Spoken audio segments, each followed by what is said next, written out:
have reconvened from our closed session and there is nothing to report out. So I will adjourn the special meeting at 6:01 p.m. and switch over to our regular meeting. At this time, I would like to call to order the regular Elk Grove City Council meeting. Today is Wednesday, December the 11th, 2024. The time is 6:02 p.m. Clerk. Thank you, Mayor. This meeting of the Elk Grove City Council is recorded with closed captioning. The recording will be cablecast on Metro Cable Channel 14, the local government affairs channel on the Comcast and DirecTV Uverse cable systems. The recording will also be video streamed at metro14live.seccounty.gov. Tonight's meeting replays will be on Friday, December 13th at 1 p.m. and Tuesday, December 17th at 6 p.m. on Metro Channel 14.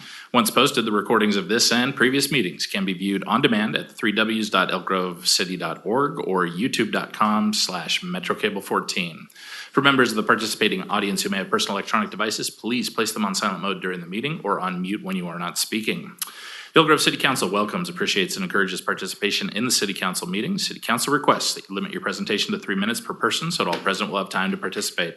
City Council reserves the right to reasonably limit the total time for public comment on any particular noticed agenda item as it may deem necessary. Pursuant to Resolution Number 2010-24, no individual speaker concerning public comment may address the City Council for more than 3 minutes. If you wish to address the Council during the meeting, please complete a blue speaker card, which can be found at the back of the chamber and provided to Deputy City Clerk prior to consideration of the agenda item. With that, Mayor, I will move into the roll call. And for the roll call, I will start with Councilmember Robles. Present. Councilmember Spease. Present. Councilmember Suen. Here. I'll note that Vice Mayor Brewer is absent and Mayor Singh-Allen. Here. We have a quorum. That'll take us on to the land acknowledgement. Thank you. Next up is our land acknowledgement, and assisting will be Councilmember Suen. Thank you, Mayor. We honor, respect, and acknowledge Elk Grove's first inhabitants, the Plains Miwok, who lived as sovereign caretakers of this land and these waterways since time immemorial. We commemorate and advocate for their descendants, the Wilton Rancheria tribe, the only federally recognized tribe in Sacramento County, who endure because of the bravery, resiliency, and determination of their ancestors, tribal members, and leaders. All right, thank you. Next up is our Pledge of Allegiance. We have a very special guest with us this evening. The Lieutenant Governor has graced us with her presence, and I would like to invite up our esteemed Lieutenant Governor, Eleni Sakopoulos Kounalakis, to lead us in the pledge this evening. Right over there.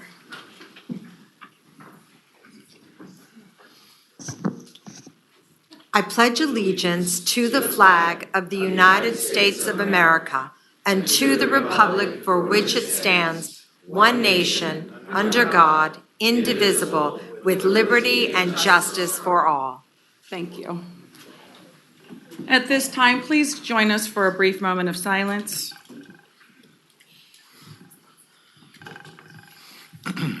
Thank you.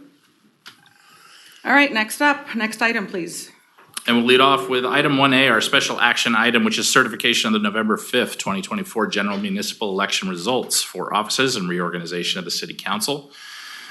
Mayor and council members, the certificates of facts from the Sacramento County Registrar of Voters for the November 5th, 2024 General Municipal Election verify the results of the official canvass conducted by Sacramento County for the City of Elk Grove Council offices and the seat of mayor. For that seat of mayor, elected to a full term of office for 2 years, was Bobbie Singh-Allen.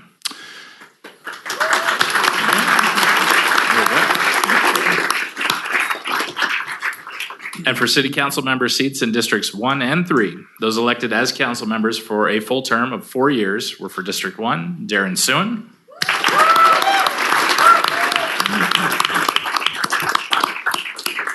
And for District 3, Kevin Spease.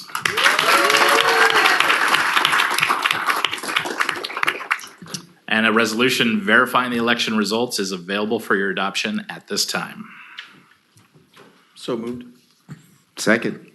All right, before we do that, thank you for the enthusiasm. We're going to open up the public comment opportunity. And we do have 2 people signed up to speak. We will start with Michael Andrew Barnbaum, followed by David Loya.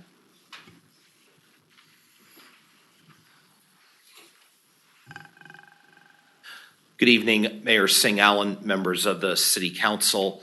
Congratulations to all the electoral winners from November 5th. As you may be aware, there was a campaign in the city of Sacramento that I worked on, and it was really, really close. In the campaign that I worked on, it was the closest ever for that seat in the history for that seat, where the winner won only by 1,938 votes, 50.5% of the vote to 49.5% of the vote. It was close. In this contest that many of us, myself included, were following, you won resoundingly. And it is what I called to many of the volunteers I was with, that the race for mayor in Elk Grove, final results, this 69% of all votes cast for you, that tells me that is a mandate to govern. And that is not the case for the same office in the city of Sacramento, which the winner again was only by 1% versus the one that did not come out ahead. So congratulations on another term as mayor of the city. I would like to work with the city and everybody on the big topic item of the relocation of the zoo to Elk Grove and make it a great place for families and folks to attend, no matter which way or form they get to and from the zoo. Please keep us updated and posted on that. I think that's going to be a really, really big development proposal and item here to follow in the city of Elk Grove, and as it transitions from the Land Park neighborhood in the city of Sacramento to here off of Camera Road in the city of Elk Grove. Thank you. Thank you, sir. Next up is David Loya, and that is our final for this item, unless somebody else submits a card. Mayor, council members, my name is David Loya. I'm the Chief Strategy Officer for the Gathering Inn. I come before you tonight to say congratulations on your victory, council members and mayor, on your just outstanding victory. As the Gathering Inn, we are so pleased to be a part of this community. If there was a master class on being a mayor and council, this council should give it at Sac State University. I've been so impressed with our interactions, with your support. We feel incredibly supported by all of you and this community. Thank you so much for allowing us to be a part of this community, addressing the issue of homelessness. And thank you, Mayor, for being just such an outstanding person and leader. And thank you, council members. I have done this for many, many years, and I am truly, truly impressed by each and every one of you. Thank you very much. Thank you, sir. All right, that is our final public comment for this item. So now I will take that motion. Second. All right, all those in favor, please say aye. Aye. Thank you. Next up are our presentations of the administration of oath of office. So we will start, well, I'll let our city clerk direct us here. They'll actually be very brief. As we've certified the results, now is the sequence in which we take the oaths of office. I'll be starting with District 3, so I would invite Councilmember Kevin Spease to step forward up to our speaker podium, and my deputy, Angela Spease, to assist with the administration of the oath and give me a break.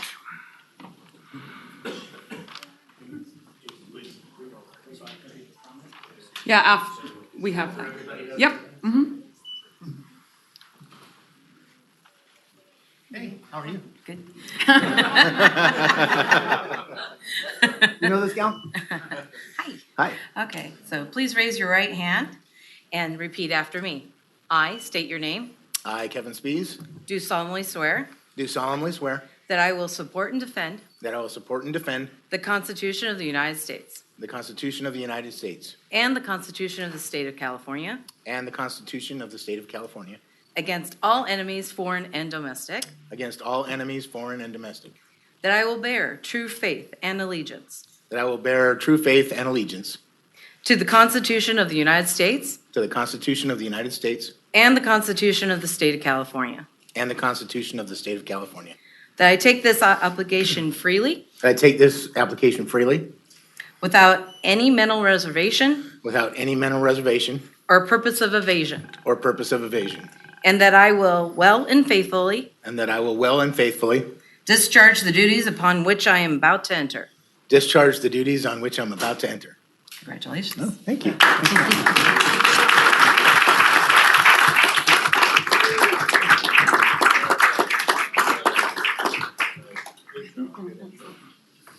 And at this time, as we move through the steps here, I would ask our District 1 Council Member, Darren Suen, to step forward and be met by Deputy Denise Suen, who will administer the oath. Thank you, Jason. I'd also like to invite my father, Edward Soon, and my sons, Lance, Carson, and Connor, to join me. Thank you. And please do, family members, feel free to step on up. He's coming. You hang on to him. And then you all fall in behind him. And you have to stand, because I gotta swear at him.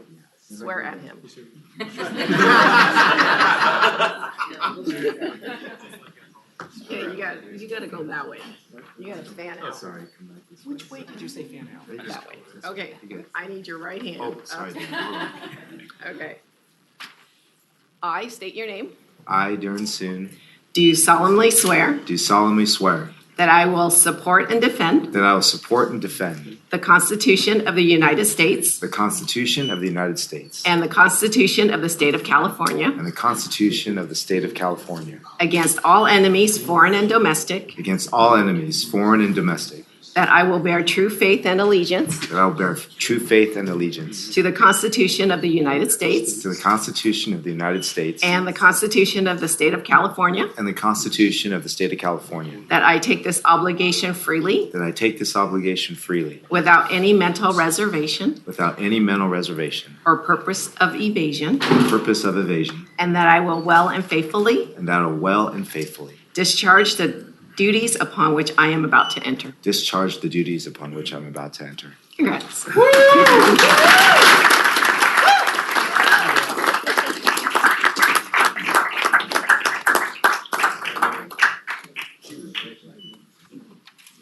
Okay, let's do a quick photo. Turn. Wait, hold on, I need to come on this side. Yeah, you can come.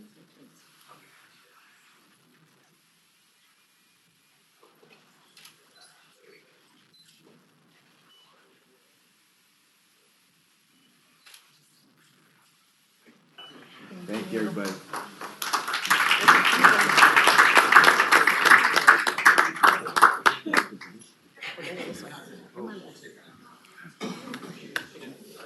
If I can invite up my husband, my children, and my parents, my brother and my nephew, and our Lieutenant Governor.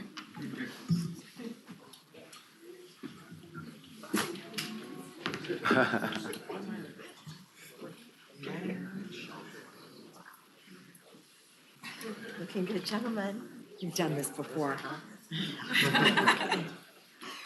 All right, just maybe a crescent. Oh, boy. So I can say a few words You to start? absolutely, Is that you're all the right? Lieutenant Governor. Yes. First, I'd just like to say what an incredible honor and privilege it is to be here with you, Madam Mayor, and with your family and so many members of the community of Elk Grove.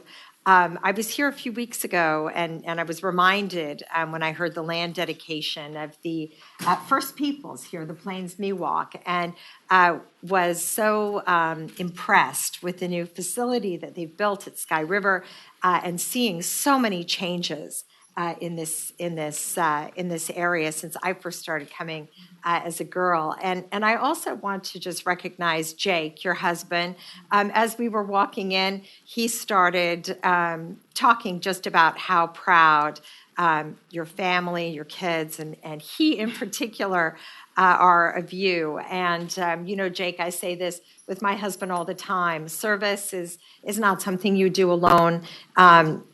Having the support of a spouse, a partner, children, parents, it means everything. And the whole community and the state is better for it. Thank you. As I was preparing to come here today, I was thinking back on my own childhood, and I found something that was written over 200 years ago by an expedition of Spaniards who came to this area. It's one of the first things that was written about the Sacramento region. And he observed and wrote, canopies of oaks and cottonwoods, many festooned with grapevines, overhung both sides of the blue current. Birds chattered in the trees, and big fish darted through pellucid depths. The air was like champagne, and they drank deep of it, drank in the beauty around them. Oh, wow. This reminds me of how I felt many years ago in the early 1970s when, after church on Sundays, my father, Angelo Sikopoulos, who adores you, Madam Mayor, if I could say, but he would pile us in the station wagon and we would drive through Elk Grove in those early days when he was bringing together some of his partners in farming to develop the very first housing developments in this area. And we would pull along the side and cut the cattails that my mother would bring home and make into arrangements.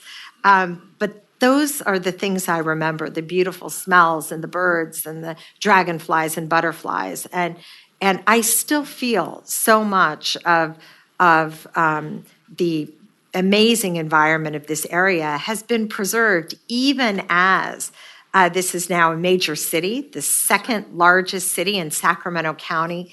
And your leadership over the last 4 years and now with the next next 2 years ahead of you, really, Mayor Singh-Allen, you live up to what this region, in my opinion, really deserves. Your leadership when it comes to representing what the people hope for and really expect in Elk Grove when it comes to public safety, when it comes to economic development, environmental stewardship, community building, and of course, as we know, the incredible example you set of inclusiveness. So I was just extremely honored that you asked me to be here as you start your third term. And if you are ready, I'm ready. we will now commence with the oath of office. Please raise your right hand and repeat after me. I state your name. I, Bobbie Singh-Allen, Do solemnly swear do solemnly swear that I will support and defend that I will support and defend the Constitution of the United States the Constitution of the United States and the Constitution of the State of California and the Constitution of the State of California against all enemies, foreign and domestic, against all enemies, foreign and domestic, that I will bear true faith and allegiance that I will bear true faith and allegiance to the Constitution of the United States to the Constitution of the United States and the Constitution of the State of California, and to the Constitution of the State of California, that I take this obligation freely that I take this obligation freely without any mental reservation without any mental reservation or purpose of evasion, or purpose of evasion, and that I will well and faithfully discharge the duties upon which I'm about to enter. upon which I am about to enter. Congratulations, Madam Mayor. Thank you so much. Thank you so much. Thank you so much.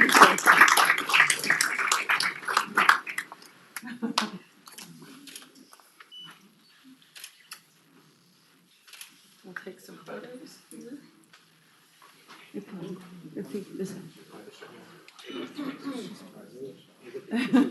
This side, yep. Just look over here. All right.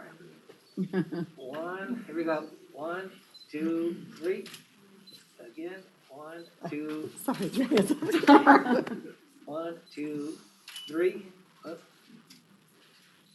Perfect. Wow, thank you.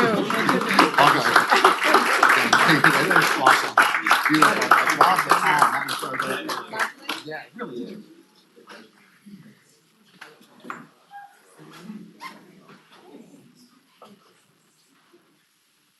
So we're going to take turns to say some comments, and I'll just start with mine.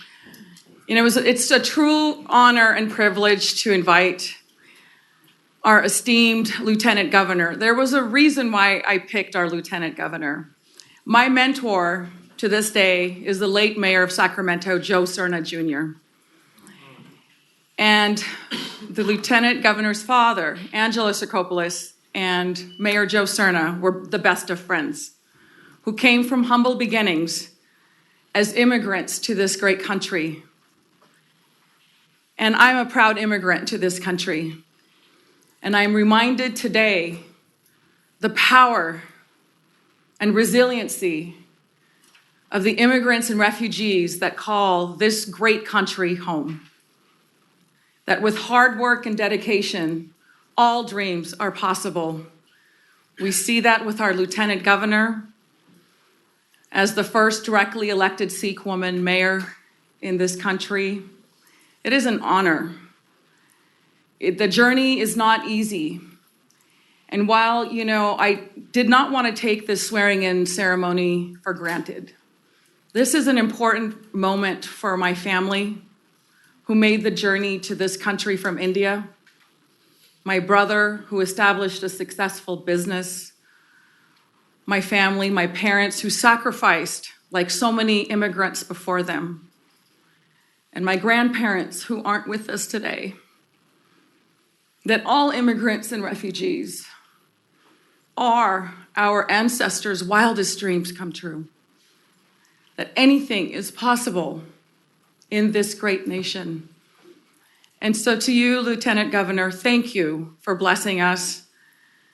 I wanted to honor Joe Cerna, and this was the best connection that I think that would make us both proud. And as a reminder to the power of resiliency and immigrants who make this country great. So if we can just give a round of applause to all of our immigrants and refugees.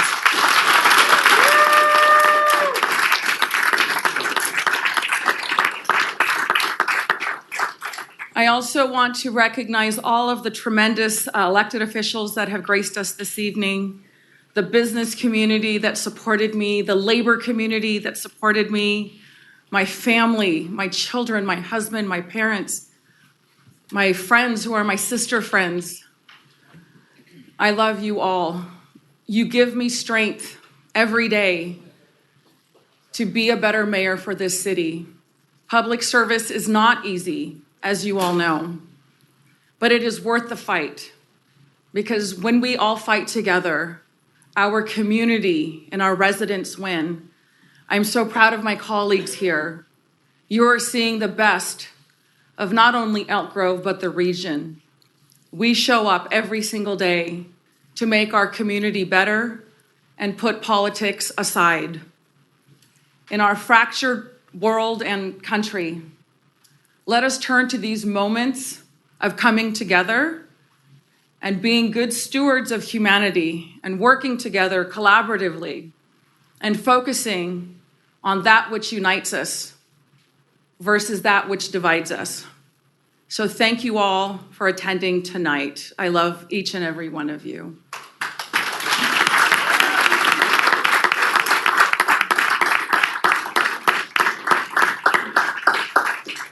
I will start to my left here with my council member colleagues, Darren Suen. All right. Thank you, Mayor. And congratulations to you and Councilmember Spease on your victories as well. And thank you, everyone, for being here tonight to show up for this occasion.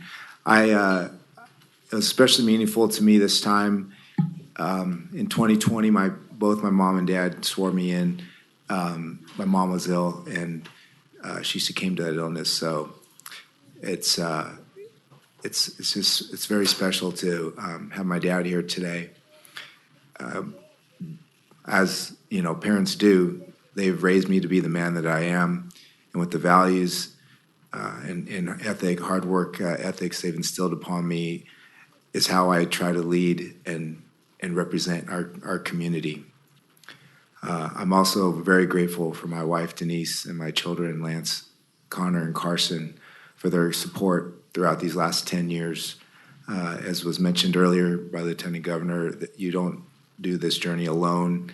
The support that you have enables you to do the work. And so I'm so grateful for them, ongoing support, being here tonight as well. My wife Denise again by my side. And it's just an incredible honor to continue serving this community and this region. It's the work is very rewarding, and I couldn't do it without all the support from the community. And so thank you again, all of you, for allowing me to continue serving. Thank you.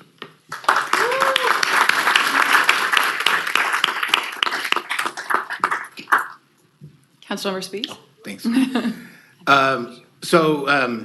First and foremost, I want to thank my wife, Angela Spease, for being here today, and not just today, every day. I always tend to say it around Valentine's Day, but it's true for me. Every day, I'm not the me that I am without the you that you are. And so thank you very much for giving of your time, right? And for, sometimes listening to conversations about city things that you probably don't necessarily want to hear about. But I also want to thank my Rotary family for being here with me today. And I want to thank our partners over at CSD. I appreciate you being here today with us to help swear us in. I've said this a couple of times today to a couple different folks, and I genuinely mean it. There are athletes who will go their entire career and never be on a championship team. I mean, they'll play their entire lives, and they'll never make it to the Super Bowl. They'll never make it to the World Series. They'll never be on a championship team.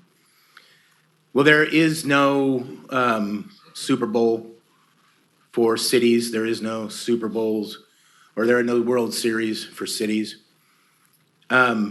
But what I can tell you is the city team, which is comprised of the city council and mayor and our staff as well and our community, what I can tell you is that the city team, if there was a Super Bowl, we would be the champions. I typically don't speak in such bragging terms.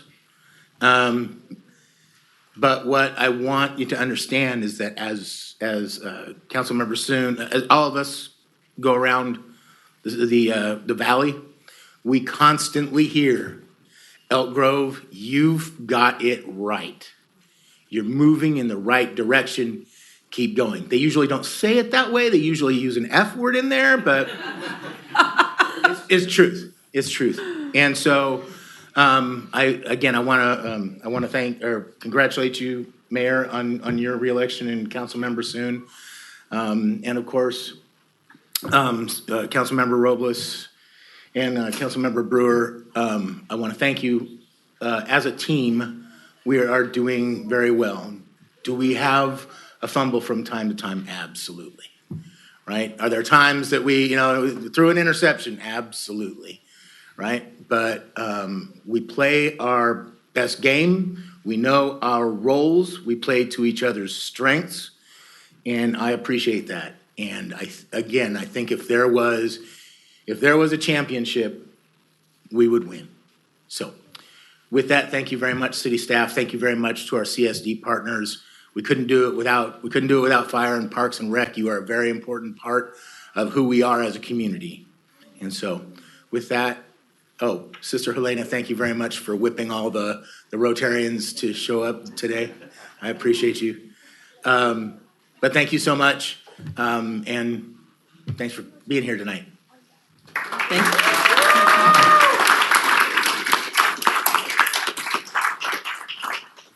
I also want to recognize one person who flew in all the way from Vancouver, My cousin, Sister Preet, who's sitting back there. I love you. Thank you for being here.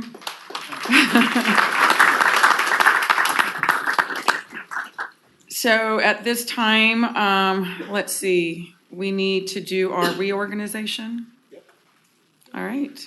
Do you want to take a recess, Mayor? No, that we do right Oh, after that. sorry. Yeah, okay, thank you. So right after I- the reorg, correct? And I would just throw out there that there is an opportunity, if it is the desire after the reorganization, we can move seats and placards per the norms and procedures, or if council just wants to direct, it depends on how deployed you are to this evening behind your seats. We can also make this effective and move the seats at the beginning of the new year. So as you wish, but typically with the movement of the vice mayor's position, it moves seats around a little bit over the days. Excellent. Well, we'll leave that during the break to figure out. So All at right. this time, I would like to nominate Councilmember Sergio Robles to serve as the vice mayor. Second. All right, we have a motion and a second. All those in favor, please say aye. Aye. Motion passes. Congratulations, Vice Mayor Robles.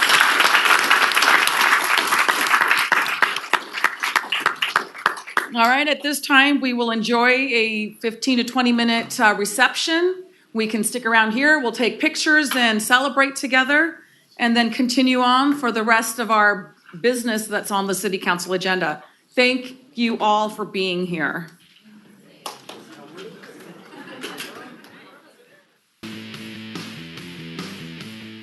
I'm going to continue on with the rest of our agenda this evening.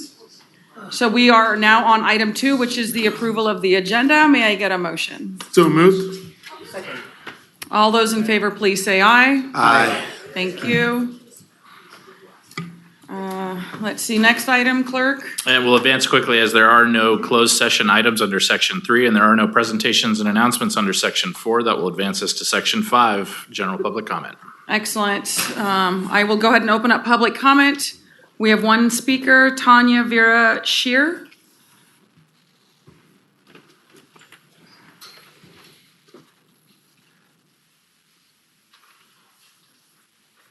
Hi, good evening. I'm not too sure if I'm supposed to be here, but because it's public, I can address. I've been emailing all of you and everyone here to get the help for a case that is going on with the police, and no one has been able to answer me. I have a case that is being neglected. I've been tagged as a abusive mom for religious and conservative beliefs, and I think you need to help me. My daughter is not well. She's been kidnapped. She's 18, and because she has mental problems, you guys need to appreciate if you guys can conduct an investigation. And so I requested your help. And so you are my constituents, and I appreciate if somebody can help me out. I know the police is a fictitious entity, but I'm still here this is all we have right now.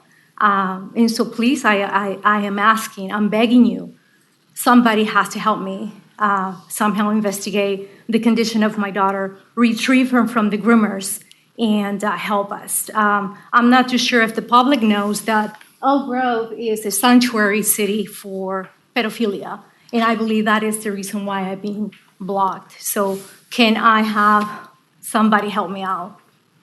That's why I'm here. Thank you, ma'am. The best I can do is connect you with our police chief, Bobbie Davis, who can meet with you in the back. Okay. And that's what I can offer you at this time. Okay. Thank you. Appreciate it. Thank you. All right, with that, I will go ahead and close the public comment opportunity and go on to our next item, which is our city manager's report. Good evening, Madam Mayor, members of the City Council. First of all, congratulations, all of you, on your elections and our new vice mayor over here. Proud of you all, and it's our privilege as staff to be able to work with such a great city council. And I think Councilmember Spease said it well. I think it takes the community, council, staff working together for the common good, and it's unique what we have here in Elk Grove, and we don't take it for granted. So we're blessed to be able to work alongside all of you. A few items to report on this evening. First of all, as of last Thursday, December 7th, the Special Waste Collection Center has discontinued the collection of expanded polystyrene, commonly known as styrofoam. There is no longer a recycler in the region that will accept bulk quantities of styrofoam until this material is phased out in California. Residents are advised to dispose of it as garbage or to find an alternative recycler outside of the region. A fun item coming up next Thursday is Chief Davis will host a special holiday storytime event, as he's done the last several years at District 56. This is going to be next Thursday at 6 p.m. Residents are invited to bring their family for this free event featuring a very special guest. Details are available on the police department social media accounts. The city is conducting a new random statistically valid community survey in partnership with Zen City, asking residents about potential additional Measure E priority areas that could be added to the current priority list. Revenues from Measure E have trended higher than anticipated, and the city is seeking resident feedback on priorities for the additional funding. The survey will run through January. Chabad of Elk Grove will host their third annual Hanukkah Festival on Sunday, December 22nd from 2:30 to 4 p.m. at Old Town Plaza. This event, sponsored by the city, will include a 9-foot LED menorah, latkes, donuts, and other delicious food and drinks and activities for the family and kids. It is a free event. If you're still shopping for holiday gifts, the Elk Grove local e-gift card features 100-plus participating businesses, making it the perfect gift for anyone. The e-gift card not only allows for flexible spending, but you're also supporting local business owners in the community. Purchase an e-gift card and watch testimonials from your favorite breweries, restaurants, and shops at supportlocaleg.org. Don't throw away those string lights. Recycle instead. Broken or unwanted string lights may be recycled at the Special Waste Collection Center at 9255 Disposal Lane. They'll also accept large lighted holiday decorations such as inflatables and sculptures. Lighted or artificial trees cannot be recycled, unfortunately. As far as waste collection coming up over the holidays, there will be no collection services on Christmas Day or New Year's Day. Pickup days will be shifted to the following day during these holiday weeks. And then finally, in accordance with our city holiday schedule, City Hall will be closed on December 24th and 25th for the observance of the Christmas holiday. Additionally, for New Year's, City Hall will be closed on December 31st and January 1st. Animal Shelter and Special Waste Collection Center will also be closed. And that concludes my report. Happy to answer any questions that the council might have. Thank you. Any questions or comments for our city manager? All right, seeing none, thank you so much for that great report. Next up is our consent calendar. At this time, I will open up the public comment opportunity. There is nobody signed up to speak on this item. I'll close public comment. Any questions or comments? If not, I will look for a motion to approve. Second. All those in favor, please say aye. Aye. Thank you. Motion passes. All right, next up, 8.1.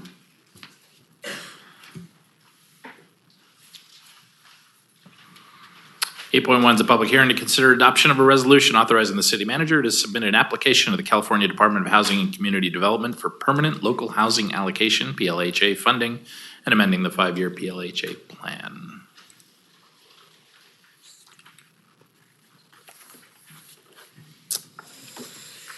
Good evening, Mayor Singh-Allen and members of the City Council. My name is Josh Tovar. I'm a management analyst too with the Housing and Public Services Division.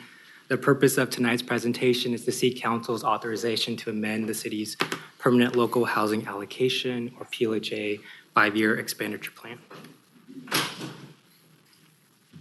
To provide some context, in September of 2017, the California legislature passed SB 2, which enacted a $75 recording fee on most property transfers. SB 2 provides dedicated funding to local agencies to administer eligible housing activities that support low and moderate income households. The city was expected to receive approximately $2.6 million. However, the actual amount granted by HCD was closer to $2.5 based on the number of property transfers that occurred in 2022 and 2023. Eligible uses of PLHA funds are summarized on this screen before you. While I won't go through each of the items in detail, I do want to highlight the broad range of activities that the PLHA program supports, and notably that funds can be used to support the development of affordable rental and ownership housing, homelessness activities, which includes operational and capital costs for maintaining shelters, as well as down payment assistance programs. In November of 2022, City Council authorized the application for the PLHA program funding and approved the 5-year expenditure plan. Subsequently, staff applied for and was awarded funds and entered into a standard agreement with HCD. Table 1 here, presented on your screen, summarizes the funds as originally adopted. Overall, the city had intended to use the affordable housing funds to make a loan to an affordable housing project, specifically the Cornerstone Village project. And secondly, the city intended to use homeless funds to support one of the 2 homeless service navigator positions. Since the PLHA plan was adopted, staff have worked diligently to draw down these funds. However, the primary challenging in using PLHA funds is a strict expenditure deadline. According to the guidelines, funds must be expended by April 30th of the following program year. This presents a limited opportunity for utilization in that it doesn't align with affordable housing funding cycles, as well as the development timeline for affordable housing projects in general, in which it takes several years for developers to secure funding, as well as the approvals necessary to move the projects forward. As noted earlier, our initial plan was to use the funds to cover a portion of the city's $5.4 million loan commitment to the Cornerstone Village project. However, after receiving the PLHA funds, the developer informed us that the project was not proceeding after several unsuccessful funding applications for tax credit financing. Fortunately, staff proactively worked with HCD and received permission to retain these funds and preliminary approval to repurpose towards other eligible activities. Another challenge that the HCD requires loan documentation upfront before a release of funds. This presents unique administrative challenges for the city and other lenders. Historically, the city prepares loan documents once the project has secured funding commitments from all sources and is ready to close on its financing. This approach ensures that all parties, including the lender that is ultimately selected to finance the project, has an opportunity to review the loan documents with their legal counsel. The state's expectation to enter into loan agreements so early in the initial process simply does not provide adequate time for this necessary review process. And lastly, in the most recent NOFA, HCD announced that 40% of the 2022 and future PLHA funds must be spent on affordable owner-occupied workforce housing activities. And to comply, the city must fund ownership housing options for low and moderate income households earning up to 120% of the area median income. In light of these challenges, staff recommends redirecting permanent local housing allocation affordable housing funds towards homelessness and outreach activities. Per PLHA guidelines, funds will revert back to HCD if they're not encumbered by April 30th. Additionally, spending on ongoing homeless activities allows the city, does not put the city at risk of losing essential state funding resources. Additionally, shifting funds towards homelessness and outreach activities will help address emerging homelessness and outreach needs. The opening of the city's year-round shelter has incurred increased capital cost for the city, primarily to ensure the safety, functionality, and security of the facility. PLHA funds can be leveraged to pay for these costs, in addition to the operational costs, which would include supporting 2 full-time equivalent homeless navigator positions. This frees up the city's Measure E funds to be used more strategically to go towards other critical projects, such as securing a more permanent location for the shelter. Moreover, staff proposed recommendation does meet compliance with the HCD's 40% set-aside requirement. In the short term, staff will implement a new down payment assistance program aimed at helping moderate income first-time home buyers. The program would specifically target the missing middle, addressing the needs of those who earn too much to qualify for traditional low-income programs, but still face challenges in purchasing a home. To put this into perspective, HCD defines moderate income for a family of 4 earning close to $138,000. Financial assistance is envisioned to come in the form of low interest, deferred payment, second priority loans to be used towards the purchase price of a home located within the city and will be modeled after the Cal Home program previously implemented by the city, which currently serves low-income residents. Looking into the future, staff plans to explore partnerships with organizations such as the Habitat for Humanity to further enhance affordable ownership opportunities on city-owned land. Table 2 here summarizes the recommendations and the proposed funding allocations from 2019 to 2023.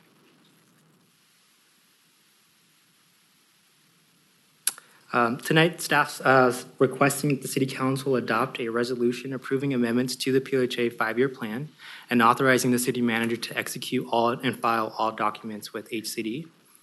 Pending council's direction, staff may proceed with the next steps, which include filing an amended plan with HCD and beginning work to update the homebuyer assistance program guidelines, which will include consulting industry experts such as real estate agents and lenders to ensure the program is viable. The ultimate goal would be to launch this program by February or March 2025. This concludes my presentation, and with that, the Housing and Public Services Manager, Sarah Bontrager, and myself are available to answer any questions. All right, thank you. At this time, I will declare that the public hearing is now open and open up the public comment opportunity.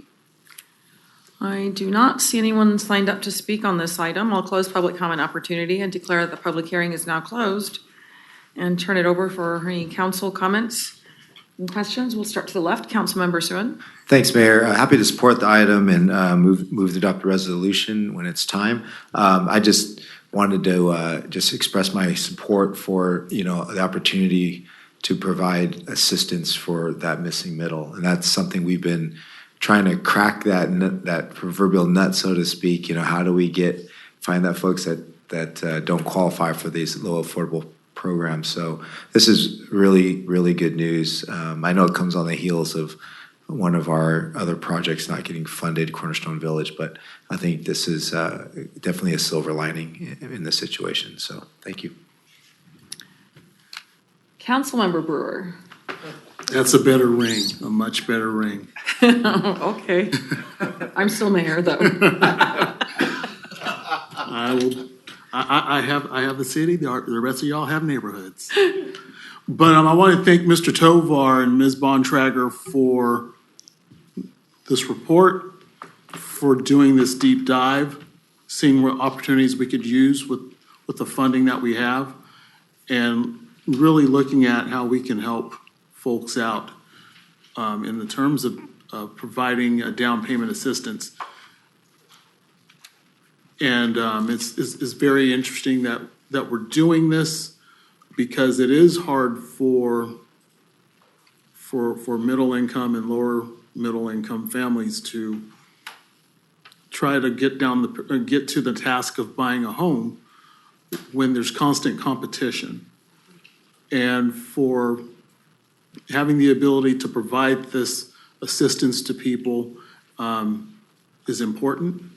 I think once the word gets out, it's going to create a breadth of activity, but also breadth of competition as well. So I hope we are prepared to address that, because this is good policy. It's good stuff. I know people do have reservations of having government being involved in non-government activities, but I think this is a worthy endeavor. So I want to thank you for it. Thank you. Councilmember Spease. It looks good to me. Thank you. I'm proud or happy to support it. Vice Mayor Robles. Thank you, Madam Mayor. I agree with my colleagues. When you're talking about home ownership and when you're talking about helping individuals and obtaining something, this is what we're striving for, and I'm proud to say that we are moving in the right direction as a city to help those who, by no means of their own, can't get there. So proud to support it as well. Thank you. I too support this. Once upon a time, I was the governmental affairs director for what's called back then the Nehemiah program, which was a national down payment assistance program that was instrumental in creating home ownership opportunities for first-time home buyers. So to your point, Councilmember Suen, that missing middle that is so critical. agree with all of the comments that have been made. I think this is an excellent step in the right direction. So thank you for that. So with that, I will look for a motion. I think Councilmember Suen, you made one? Yep. And I'll make a second. All those in favor, please say aye. Aye. Next item, please. I'll take us to item 8.2, a public hearing to consider resolution adopting an addendum to the previously certified environmental impact report for the general plan, a resolution amending the climate action plan, and an ordinance amending Elk Grove Municipal Code, Title 16, Building and Construction, and Title 23, Zoning. Okay, good evening, Mayor, Council. I'm Carrie Whitlock, Strategic Planning and Innovation Program Manager. The actions with this item include an addendum to the previously adopted and certified environmental impact report for the general plan and climate action plan, amendments to Measure BE5 and TACM 9 in the CAP, and updates to Title 16 and Title 23 of the Elk Grove Municipal Code. So just to be clear before we start, the amendments proposed this evening are to our current 2019 Climate Action Plan. We're still in the process of our comprehensive update of the Climate Compass. That work is ongoing, and we will be coming back to Council in the coming months on that item, but this is for our current Climate Action Plan. So the current Measure BE5 is related to zero net energy buildings and currently reads, phase in zero net energy standards for new construction beginning in 2020 for residential projects and 2030 for commercial projects. Specific phase-in requirements and ZNE compliance standards will be supported by updates in the Triennial Building Code updates beginning with 2019 update. So this, a zero net energy building is defined by the California Energy Commission as a building where the amount of energy provided by on-site renewable energy sources is equal to the amount of energy consumed by the building. So the important piece with that definition is the on-site requirement for renewable energy. At the time the CAP was adopted in 2019, the expectation was that the ZNE requirements for new construction would be included in future updates to the Title 24 Building Energy Efficiency Standards in either 2019 or 2022. Neither of those updates included these requirements, and the current draft of the 2025 Building Code update does not include this either. So rather, the state has been moving, rather than moving towards the on-site renewable, with the ZNE standard, the state has adopted solar voltaic requirements for new construction and has allowed community solar share programs to take the place of that on-site solar requirement. So the focus has really shifted from ZNE on-site requirement towards building decarbonization with either on-site or off-site renewable electricity generation. So while the zero net energy standard may no longer really be the focus for our residential buildings, the city is still committed to reducing our building sector greenhouse gas emissions and remaining consistent to the greenhouse gas reduction analysis that was completed as part of our climate action plan in 2019. The proposed language change removes the ZNE standard for new residential construction projects and instead emphasizes the emission reduction needed. And this language and the adopted targets will ensure consistency with that greenhouse gas reduction analysis that we previously completed. So for Measure TACM 9, this is all related to electric vehicle charging. So this measure has been updated with each code cycle as the state continues to evolve and add to their EV charging requirements. The changes proposed here are consistent with what was in the intervening code cycle that went into effect in July 1st, 2024. The amendments include changes to multi-unit residential, hotel, motel, EV parking, and then a new power allocation method for non-residential construction. So if you haven't memorized the requirements for different EV charging compliance, EV-capable spaces just have the electrical power installed, but they don't actually have a charger, they don't have a plug. It's just the electrical is there in the parking area. EV-ready spaces are EV-capable spaces with actually some kind of a receptacle. So they either have a charger installed or they have a plug at that parking space for the vehicle to be able to plug in. And then EV-SE installed spaces are EV-ready with either a level 2 or a DC fast charger actually installed at the space. So those are the different compliance levels. And so for multi-unit residential hotel motel developments shown here, previously there were different compliance levels required based on the number of units in the building. This has been streamlined, so all size units have the same requirements. So for these types of new construction, they no longer need to put in any EV-capable spaces. However, there are higher percentages required for EV-ready parking spaces, 40% now, up from 25% previously. And then 10% of all spaces have to be equipped with at least a level 2 charger, which was up from 0 for units that were under 20 previously, or 5% for 20 or more units previously. So for non-residential development, an alternative to the space allocation method, excuse me, sorry.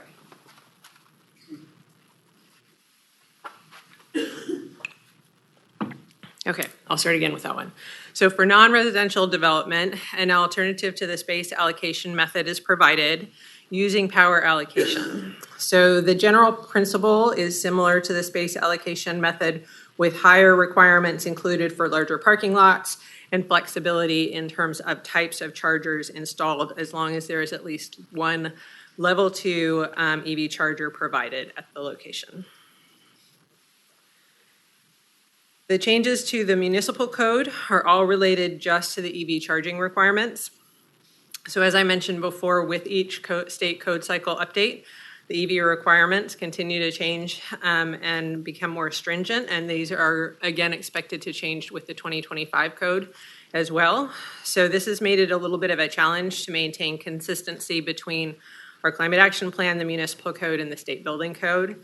And so to help remedy this, the municipal code proposed amendments would include greater reference to the latest California state building standards code, and would consolidate our definitions around EV charging into one location in section 16, rather than having them repeated in 2 locations in both section 16 and section 23.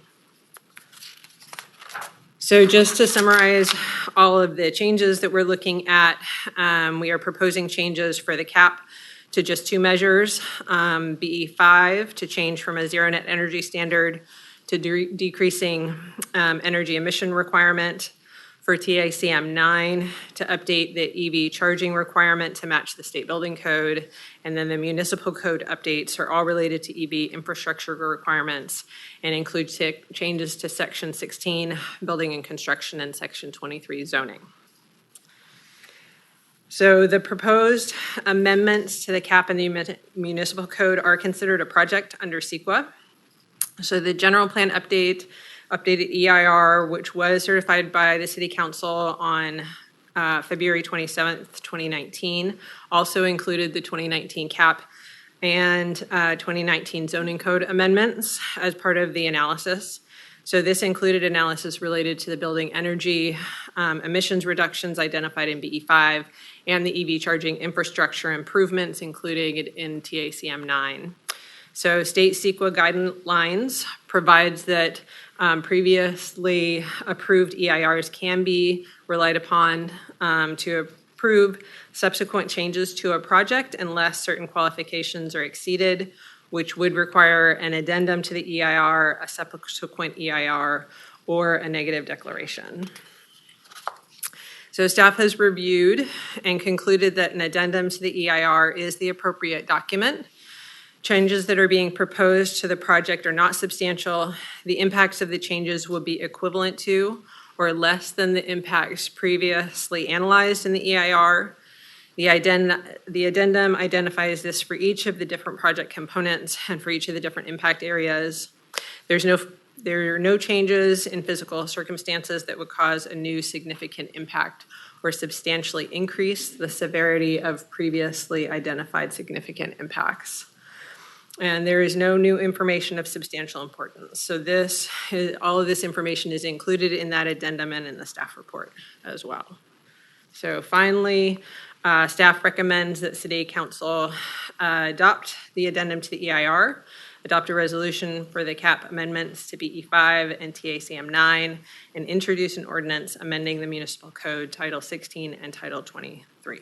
And with that, I am available for any questions. All right, thank you for that excellent presentation. At this time, I will declare that the public hearing is now open and open up public comment opportunity. I do not have anyone signed up to speak to this item. I'll close the public comment opportunity and declare that the public hearing is now closed and open it up for any questions or comments. I'll start to the right with our Vice Mayor. No questions or comments. Thank you for the presentation, but ready to make the motion. Okay. No questions. Anyone have questions? No? You do? Okay, Councilmember Brewer. So Ms. Whitlock, this is sound. I'm in support of it, but I have a question because when we look at the fiscal impact and the structure is basically set on the responsibility of who pays. But in the event that should any federal tax credits or subsidies that would be applied or can be applied towards construction of parking stalls, say that dries up, will this allow us to be flexible and pivot and working closely with the Energy Commission and with SMUD to make sure that we can maximize and get our fair share of what we applied for in terms of what we're trying to do? So in terms of tax credits tax credits, we as the city don't apply for the tax credits. Those are usually applied by the actual individual or the developer putting in the project. And the same would apply for incentives, right? Grants. Well, grants the city has applied for, and we're still looking at, what grants are available. We'll reevaluate, as the grants landscape sort of changes. But any specific incentives are usually applied for on an individual basis. Okay. Yeah. And the reason why I mentioned that is because that flexibility and that ability to be nimble is going to be crucial. Should anything occur where the federal side of the program goes away over the next year or so, and there's going to be more emphasis on using the cap and trade funds, the greenhouse gas reduction fund, to help fund a lot of these initiatives, especially as the push towards electrification continues, the incentives to get people into EVs or zero emission vehicles of any shape or form. So it's just helping, thinking out loud, thinking on our feet in the event things happen in the next 18 months, 24 months where we're having to really think about, okay, we have this program, how can we keep this funded, or how can we keep this incentive program moving forward in the event of? And so that's one of the things I just wanted to have in our hip pocket, so to speak. Okay. Yeah. Any other questions? Yeah. Go ahead. Thanks, Mayor. Just a quick comment. Thank you, Carrie, for your work on this. It's I know it's very complex and nuanced, but you did a great job breaking it down and analyzing and getting it through this. For folks, who may be hearing this, it may sound like a lot of word salad, but it affects on the landscape of our community, but also the bottom line of anybody who wants to build a home or a retail center or a hotel. As we talked about, getting at housing. All these things matter, and I think we're doing the best we can. We're bound by state requirements, so that's what this reflects. And I think this council, this staff is cognizant of trying to balance what we're trying to do for the environment, balance requirements of state policy, and still provide housing and retail amenities for our residents. So thank No, you. I agree, Councilmember Suen, but I think what we're looking at right here is that we're trying to make sure that we have enough EV charging stalls, enough EV charging stations throughout the city as consumers take the leap and get a zero emission vehicle. But when we look at the building energy standards and looking at the REACH codes that are being implemented or being passed through the regulatory processes, these are things that we will want to keep in mind, because as we're committed towards meeting the state mandates and the state goals and helping our climate action plan be in compliance with what the state is doing, some people are thinking, and just have to say it, as the incoming administration comes in, some programs may go away, some programs will get curtailed. So it's helping us be nimble so we can take care of our community without having to worry about what's happening back east.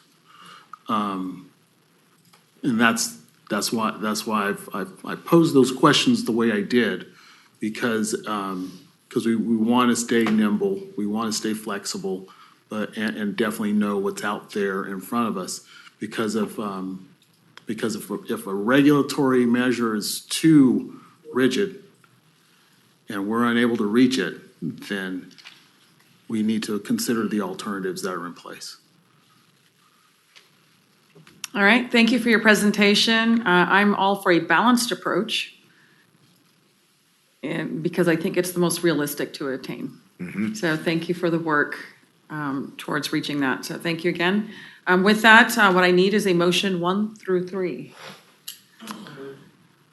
Second. All those in favor, please say aye. Aye. All right, next item, 9.1. And that's to receive a presentation on aesthetic concepts for the Laguna Creek Interregional Trail Crossing at State Route 99 and provide direction as appropriate.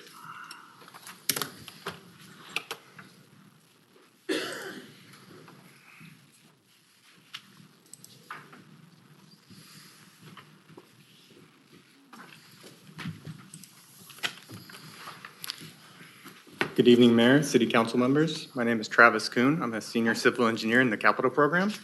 And tonight I'm going to be presenting you aesthetic options for the Laguna Creek Interregional Trail Crossing at State Route 99 project. This is project number WTL16 in our CIG. The main questions I'm going to be asking you are, should the city invest in enhanced aesthetics for the new overcrossing? If investing, which concept is preferred? Which elements do you value the most? And how much should the city invest on these aesthetic features? This is a map of our Laguna Creek Interregional Trail Network. The green line represents the trail network. Might be a little hard to see on the screen there, but the dashed lines are the parts that are proposed. Solid is what's already existing. And our project is located in the red circle. The proposed overcrossing will provide a much-needed Class 1 overcrossing facility, providing non-motorized users the ability to cross State Route 99 safely. It closes a major gap in the trail network, and it'll allow trail users to safely gain access to both sides of Highway 99. It increases connectivity to 7 miles of continuous regional trail systems, parks, services, jobs, schools, and many other amenities. This is a closer look of the proposed alignment of the trail. This alignment has been approved by Caltrans. The actual overcrossing itself would be 760 feet long. And as you can see here, it's going to cross Highway 99 at a bit of an angle as opposed to perpendicular as most structures do.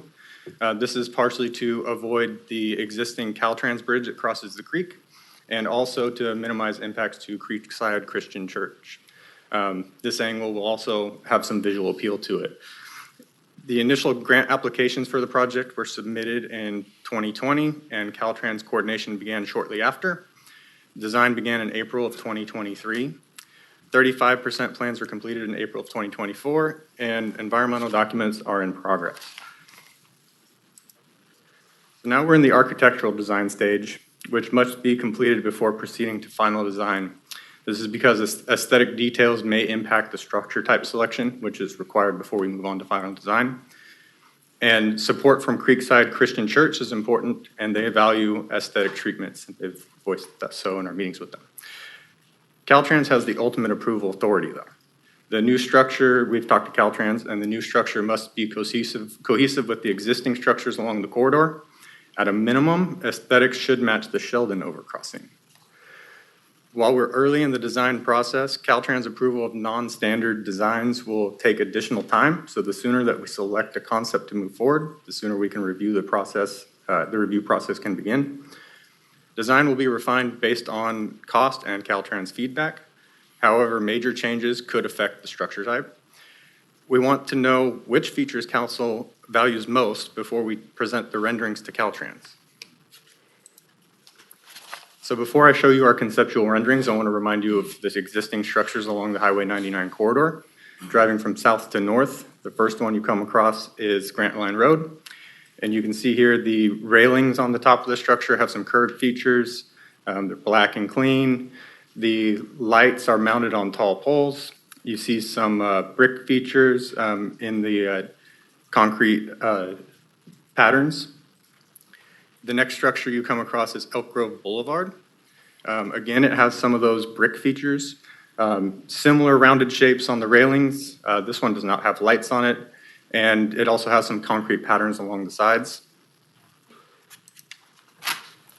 Next is the Elk Grove Creek pedestrian overcrossing. This is our newest crossing. It has some concrete patterns with faux stonework. Concrete's been stained to look that way also. See the trapezoidal patterns along the side of the structure. Clean rectangular railings along it. After that, you'd come across Laguna Bond Road. This would be considered a structure without aesthetic treatments. It's pretty plain, just plain concrete. And then next is the Sheldon Road crossing. It's basically our baseline now. Again, similar to the Elk Grove Creek pedestrian overcrossing, it has some trapezoidal features in the concrete. It's got some stonework. The lights on this one are mounted on poles. Oh, I will say too, you didn't see light poles on the Elk Grove Creek overcrossing. They're actually embedded into the railings. And a closer look at this, since this is our baseline, the features that are on here. You see the trapezoidal shapes in the concrete, the stonework. The railing is pretty open looking, and the tall light poles. So our first concept is, we're calling it the traditional truss concept. The railings on this are intended to represent the prefabricated truss bridges that we have across our existing trail network. They're also proposed for this trail system as well. Notice on the side of the structure, the concrete patterns are intended to represent tules, reeds, wildlife, such as birds that you might see along the creek. The lights, they have light poles here, not quite as tall as some of the other existing structures. If you look on this main picture here on the right side, that is intended to be the Creekside Christian Church, which would be our closest neighbor to the structure. Bottom left, you'll see that the walkway in this conceptual rendering also has some stained concrete to represent a winding creek. And on the bottom right, you can see what it could potentially look like at night. The other concept we have is the creek and trees concept. In this one, we have a little more ornate railings with some colors. The trees reminiscent of the oak trees you might see along the trail network, as well as in the city logo. On the side of this structure, you see the meandering creek pattern in blue. There's also some other concrete shapes in there, city logo throughout. Again, we have on the top deck that stained concrete to look like the creek as well. And in this one, the lights in this concept is showing lights that are embedded in the railings. You don't see light poles sticking up above it. This table shows a breakdown of our current project budget, broken down by fund source. The approved project budget and prior grant applications were based on a feasibility level cost estimate circa 2017, with minor escalation increase in 2022. Grant funding is driving the project schedule. As you see here, total budget's about $12.5 million, roughly $10 million of that is grant funding. And here's our current estimated project costs. You see here that the estimated cost update, it's from our 35% design submittal, includes a 25% contingency, and aesthetics features to match Sheldon is what that far right column represents. You'll notice that the construction cost and the construction engineering cost are the two items that have been updated. The engineering cost is assumed to be 15% of the construction cost. The other remaining costs are based on our approved budgets and our current approved contracts that we have in place, such as for design and so on.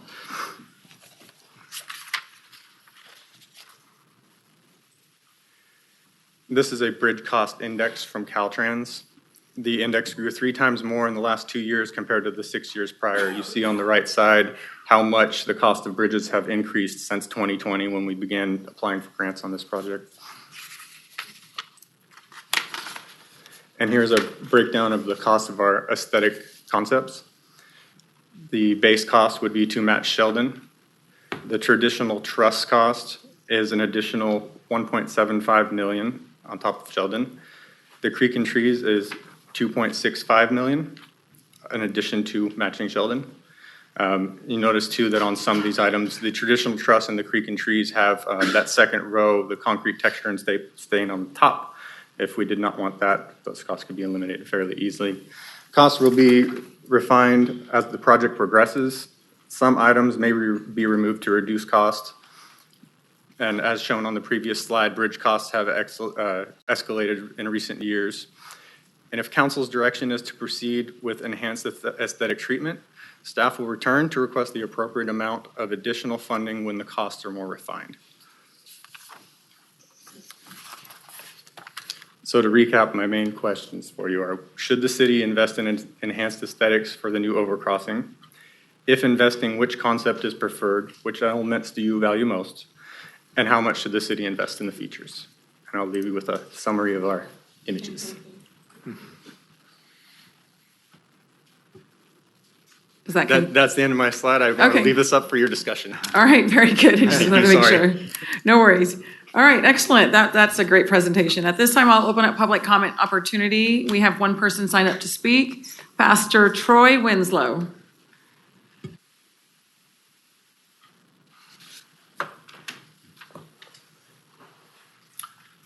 Thank you, council members. Mayor Singh-Allen, congrats on your recommissioning to all of you. Travis, well done. Appreciate that. So I'm the pastor of Creekside Christian Church. You saw our photo, you saw on the layout. This is being built on our land. So I just wanted, we didn't get a say in the original that this was being done, but we have worked quite effectively with the team over the last couple of years in minimizing the impact to our facility, and the fact, we haven't gotten around the fact though, that the pathway, the trail, will be yards from our preschool playground.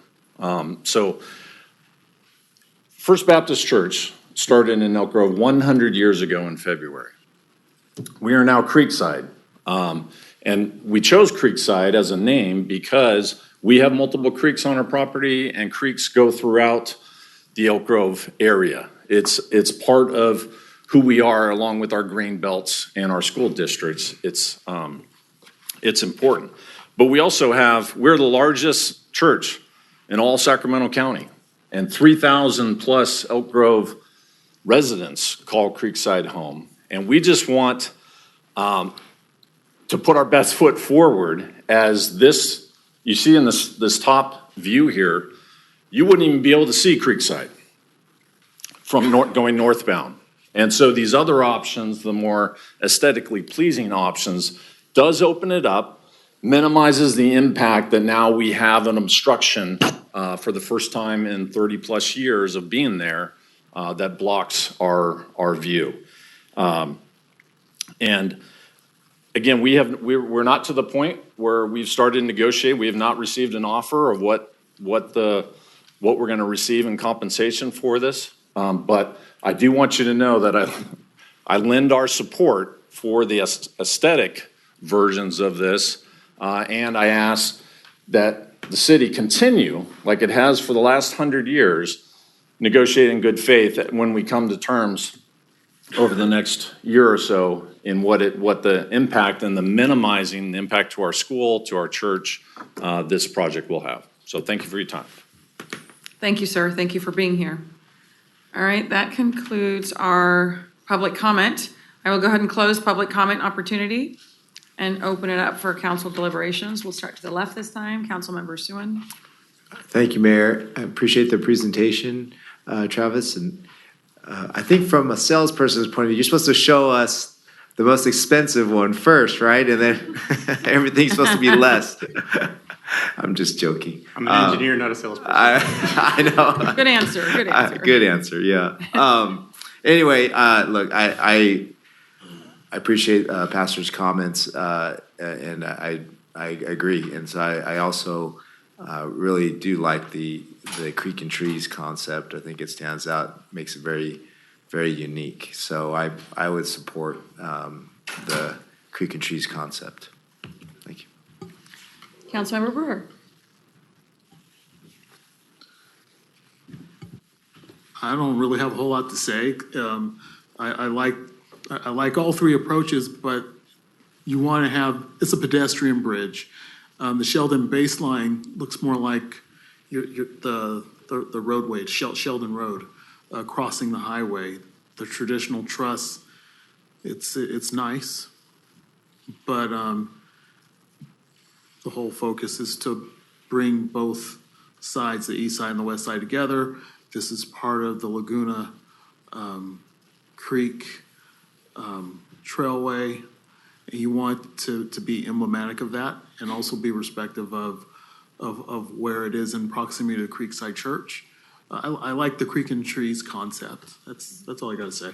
Thank you. Councilmember Spease. All righty. All right, so first, thank you, Pastor Winslow. Appreciate you coming out and providing your perspective on this. And I want to thank your congregation for being continual supporters of the community. So many things happen there, from funerals to graduations, just all kinds of things. And so thank you very much for being a partner in the community. Okay, so I was originally thinking that, so I'm not a big fan of the baseline, particularly for pedestrian traffic. Because I think it's nice to be able to be open, airy, and allowing the ability to see folks walking across it. I was kind of hoping that the best I was going to get is a traditional truss. These are not inexpensive upgrades, but I'm happy to hear that others are in support of creek and trees. I don't think we can go wrong either way, but I definitely would expect that many residents of District 3 would be very, very pleased with the creek and trees. I would expect they would be very pleased with that. So yeah, I can support either traditional trust or creek and trees. Thank you. Vice Mayor. Thank you for the presentation. I believe this is the first time presenting, correct? Second. Second, well, you did amazing. And you sold me on the creek and trees, so. All right, thank you. Thank you to my colleagues, and thank you to Pastor Winslow as well. We want this to be a partnership with Creekside, so thank you for your feedback. I, too, am in favor of creek and trees only. So I have only one choice and one preference. So hopefully there's some good direction there for you. Yes, thank you. And general consensus here from the council. Thank you for your presentation. With that, this is just for direction, so we've done that. We will move on to our next item, 9.2. That's to receive information, consider a resolution dissolving the City of Elk Grove Arts Commission and establishing the City of Elk Grove Arts and Creative Economy Commission, authorizing recruitment for commission members and direct staff to prepare an arts and creative economy strategy for City Council consideration.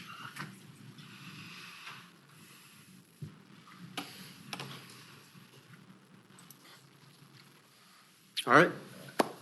Good evening, council members. First, I would be remiss if I didn't congratulate the winners of the election. You guys just squeaked it out, and I'm proud of you. And more importantly, I am grateful for such a great council, and I don't say that lightly. You guys know me. So congratulations to all of you. So this item is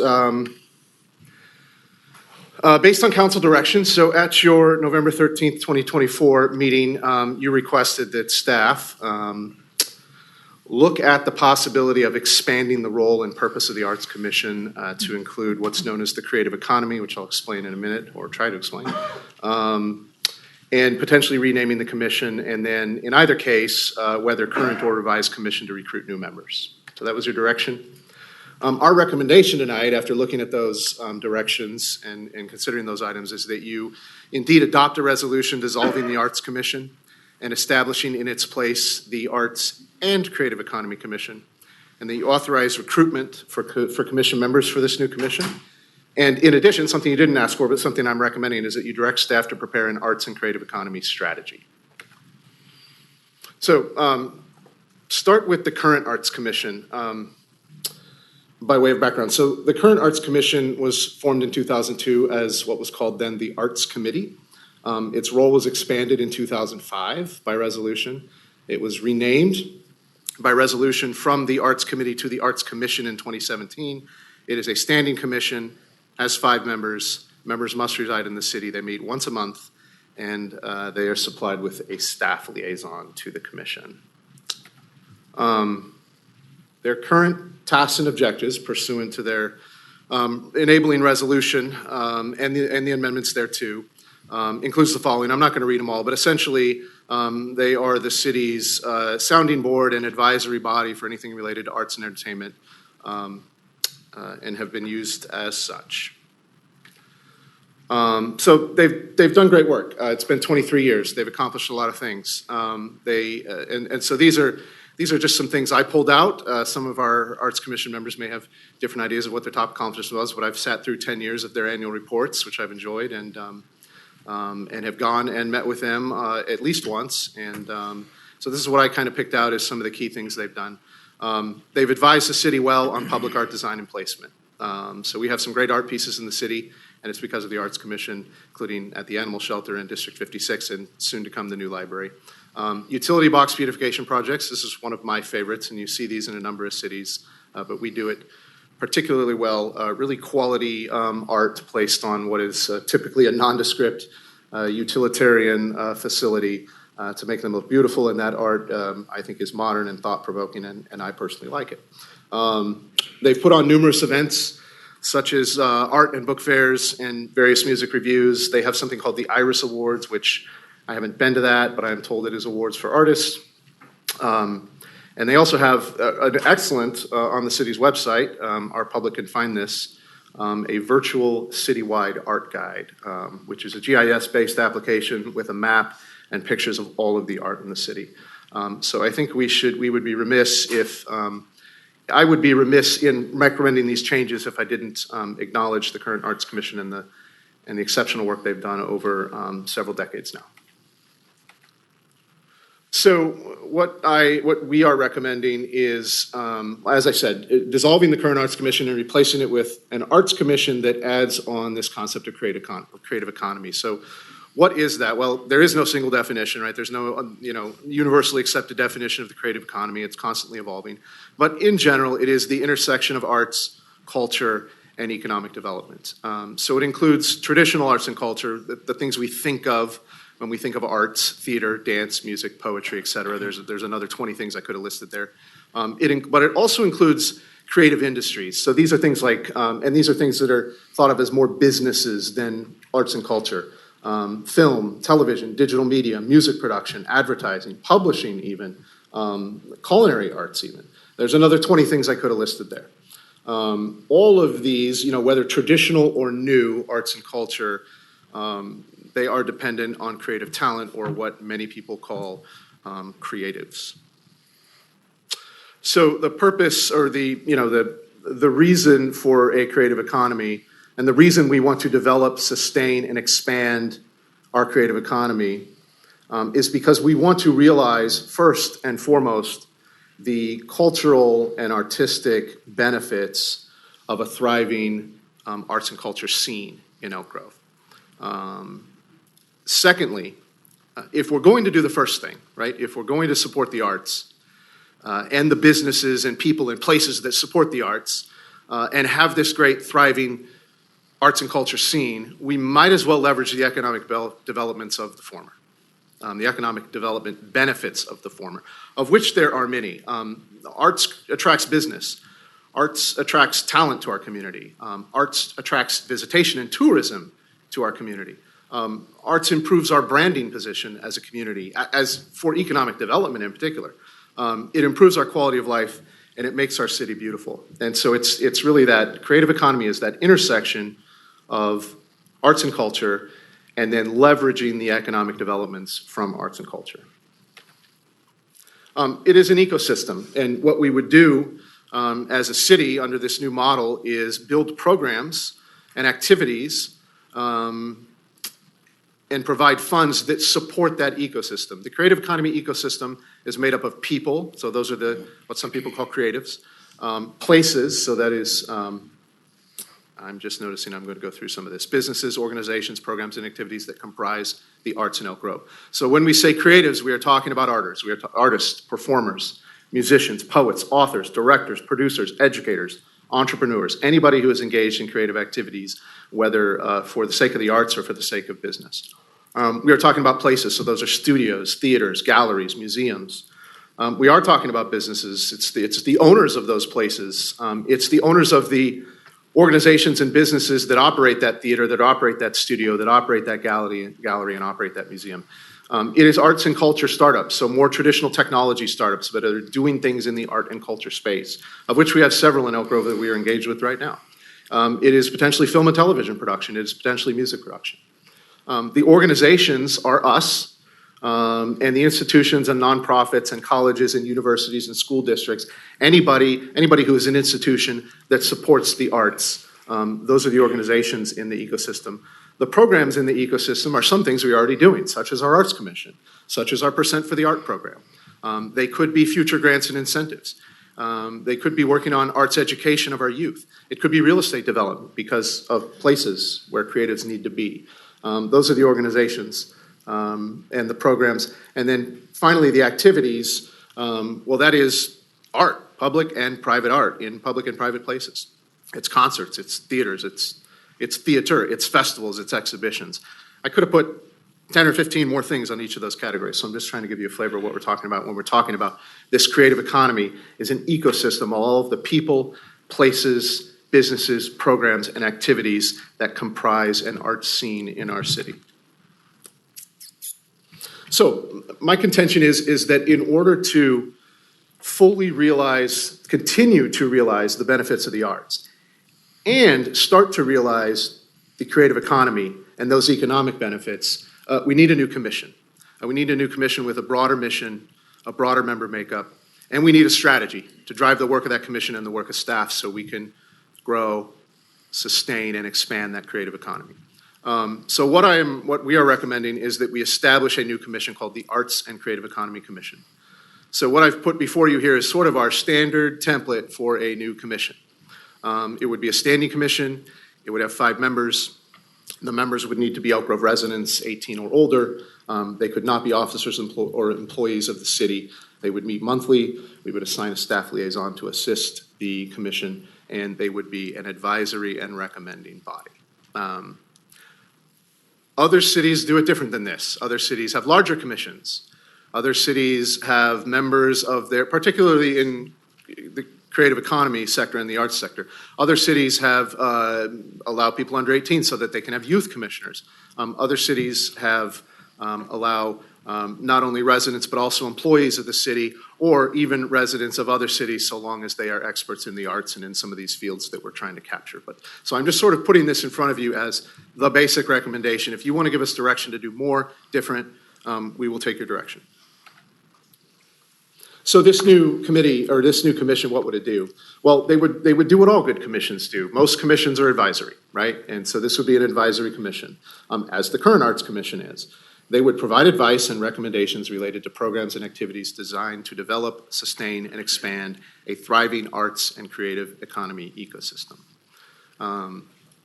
So they would make recommendations and give advice on arts and creative economy services, programs, projects, and activities. Importantly, the preparation and implementation of what I'm proposing to you, which is the creation of an arts and creative economy strategy to drive this work. The type, nature, and location of public art, which the current Art Commission already does. Our efforts to promote the city as an arts and culture destination. They would provide an annual report to the city, and they would do other tasks and objectives as requested by the city council or the city manager. So the commission composition, and again, this is my recommendation to you. You're going to give us direction, but just to help you is that, obviously, like all our commissions, we strive to reflect the city's diversity in terms of race, ethnicity, gender, and identification and age, in particular, many other types of diversity. It should include a broad set of skills and expertise that combines the arts and the creative economy. So an example of filling those 5 seats might be, and this is just an example, but we looked at how a lot of other cities are doing it in creating this example. But it's, a practicing artist or performer would be 1 seat, a creative economy business owner, bringing in the business side of this, an arts educator, so that we're encapsulating education, which is a critical part of the arts and culture, a patron and a collector, right? Those who consume art, those who buy art, those who own art, and an arts institution administrator, which might be like a nonprofit director or something like that. So just an example of how we might, how we might bring members to this new commission. There's a lot of ways you can slice and dice this, though. And so I'm also recommending that you give us direction to create this arts and creative economy strategy. The reason for that is, we've come a long way as a city in terms of a city that has arts and culture. We have reached a point in our evolution where I think we're ready to take the next step to evolve, to really start to push this as a line of focus for the city, and particularly a line of focus for the Economic Development Department. I put it right up there with our efforts in workforce development, business retention and expansion, all of the things that we do in economic development. Now, we're not artists, fully acknowledge that, not experts, which is why I think that the city needs a strategy to help us accomplish these goals. In order, again, not an expert. I'm not going to pretend that I can write an art and creative economy strategy. So in order to do this, we'd need to retain a consultant. It would be a heavy lift. It would probably take a year. It would include extensive outreach to both our residents, the arts and culture community, and the creative economy community, and we would do it in close coordination with this new commission. The fiscal impact of doing all of this with existing city resources, meaning staff and budget, we are more than capable of forming the new commission, recruiting its members, and appointing a staff liaison at no additional cost to the city. That's existing staff and financial resources that are already in place. The arts and creative economy strategy would take some new resources. I estimate approximately $100,000 to $200,000 to retain the consultant and create the strategy. I don't know what that number is. I know that's a broad range. We would figure that out after a solicitation process. We would use existing city staffing and resources to manage that process. As I said, it would be subject to our normal solicitation processes and contract approval, which at this price range would come to you. And we would bring it to you after consulting with our new commission, should you form that.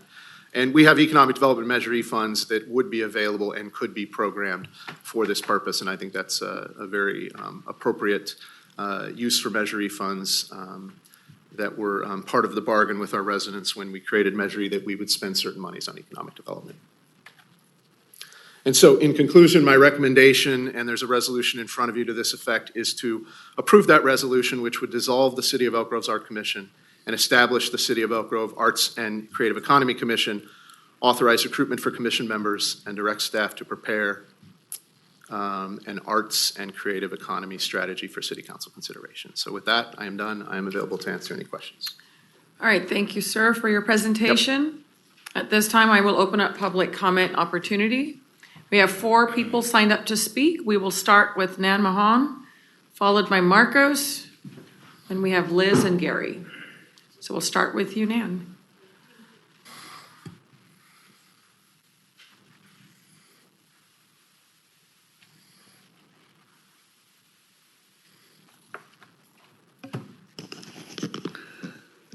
Good evening, Mayor and City Councilmen. And it's nice to see that you're all going to be with us in the near future for a while. My name, of course, is Nan Mahan, and I'm chairperson of the Elk Grove Arts Commission. Previous to being on this Arts Commission, I was on the Sacramento Metropolitan Arts Commission for 4 years. I'm here with my fellow commissioners, Sally Guttridge, Cheryl Grace, and Liz Irons. We are here to ask that you reconsider dissolving the commission as we know it. Now, as I'm listening to the gentleman speak, he isn't proposing anything that we aren't doing except spending $200,000. Everything that he had on his presentation are things that we are already doing for the city. We are all volunteers who are educated in the arts. Some of us practicing in the arts. I'm a writer. Cheryl is a painter. Leslie Sandifer is a well-known opera singer. So we are well versed in what we are doing. We give our time gladly without expectation of rewards of any kind. We do so for the love of the arts. And over the years, we have brought our commission to the attention of the public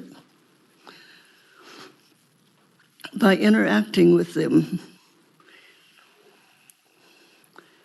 and other arts groups such as the Sacramento Blues Society, the Elk Grove Fine Arts Center, attending a booth at many public events, and seeking out local professional talent to be in the shows that we have presented to you. We have published a coloring book, wrapped utility boxes in arts, produced musical shows, sat on panels to choose public art pieces, promoted local artists, as well as establishing the Iris Awards to honor local artists. Last summer, we created the Blues in the Grove Blues Festival, and we plan to do that on an annual basis. In 2025, we have set our agenda that promotes a series. Thank you. Thank you for your public comments. Okay. I appreciate it. Thank you. Thank you. Next up, we have Marcos, then Liz Irons, and followed by Gary Mendoza. And as a reminder, everyone, we get 3 minutes, and it comes up quickly, as you saw. Hello, everyone. My name is Marco Seguri. I want to say congratulations on your re-elections and everything. So we'll start off with the Arts Commission. I'm going to read more of what I wrote because I think it'll be more effective in speaking with everything. But beginning when relocating to Elk Grove in 2020, I was in a different place. I was a new resident living here in a time of personal and global change. But as a professional practicing artist, I was inspired to develop an Elk Grove creative identity movement. So Art Grove was formed. The initial task, especially coming from Sacramento, a city of multiple years of public art controversy, was to align with the City Arts Commission. The EGAC was in support of our civic contributions for financial recommendation assistance to host our visual art cultural heritage events. We are now on Art Grove Volume 13, happening 4/25/24.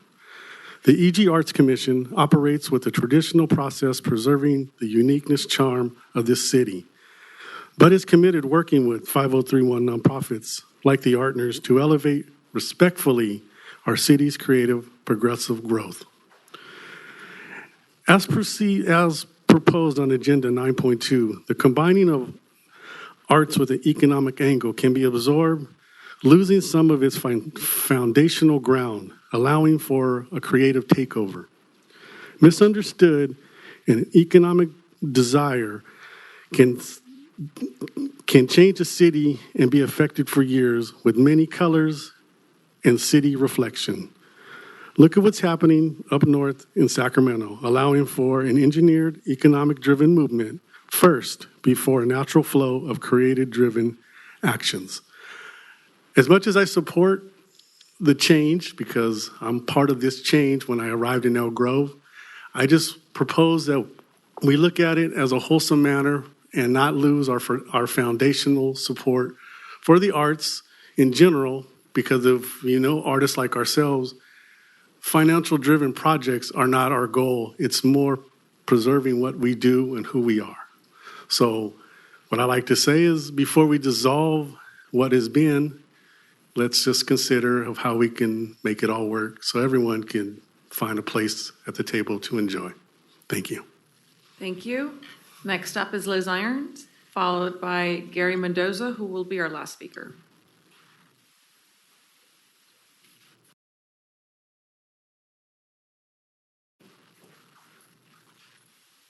Good evening, and congratulations to your re-elections.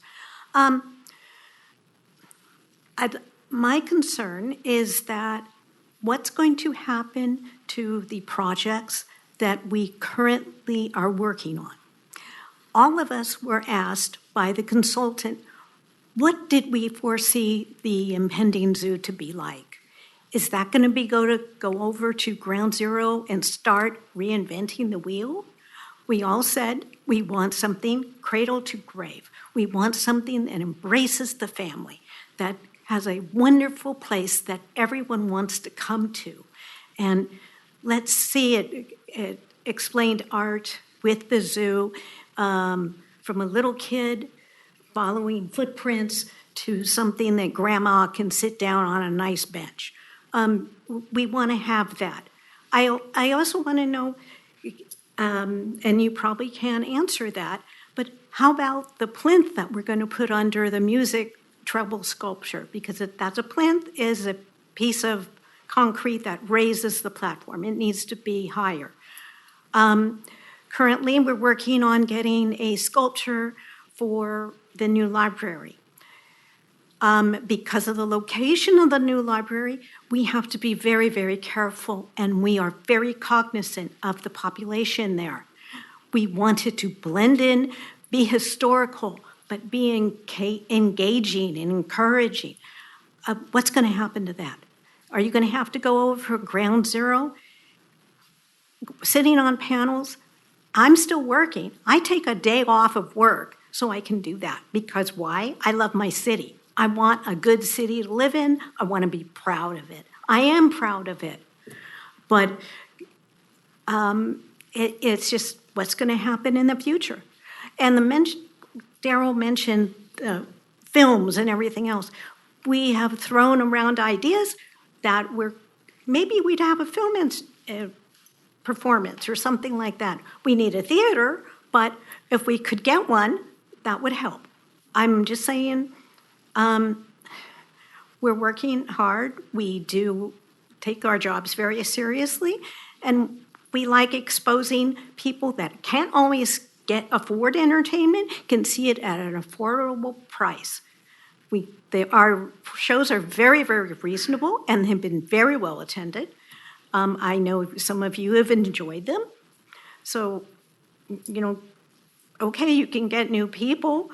Maybe some of us will be on there, but we do have people that are in this community that we encourage to come forward, give us some art history lesson. We have one gentleman here, Dale Chirko.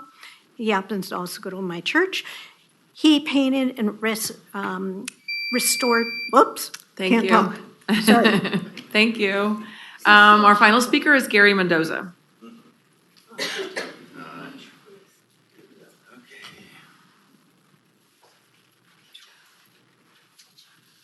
Hello. Congrats to all. Thank you. I'm not a member of the Arts Commission. I'm an observer. a working musician who have participated in some of the events that have taken place here in this community. And I'm very proud to say, I've been part of the progression of that going on. And all I can say with this new situation, to me, what I'm saying, all I want to say is that if it's not broken, why fix it? Sounding like you want to go from grassroots to a corporation kind of thing. That's what the feeling I'm getting. I don't know. I'm just kind of like I'm saying that there's more people, more politics, and all that stuff involved. I want to stick with, I think, the original feel of what we've got going here.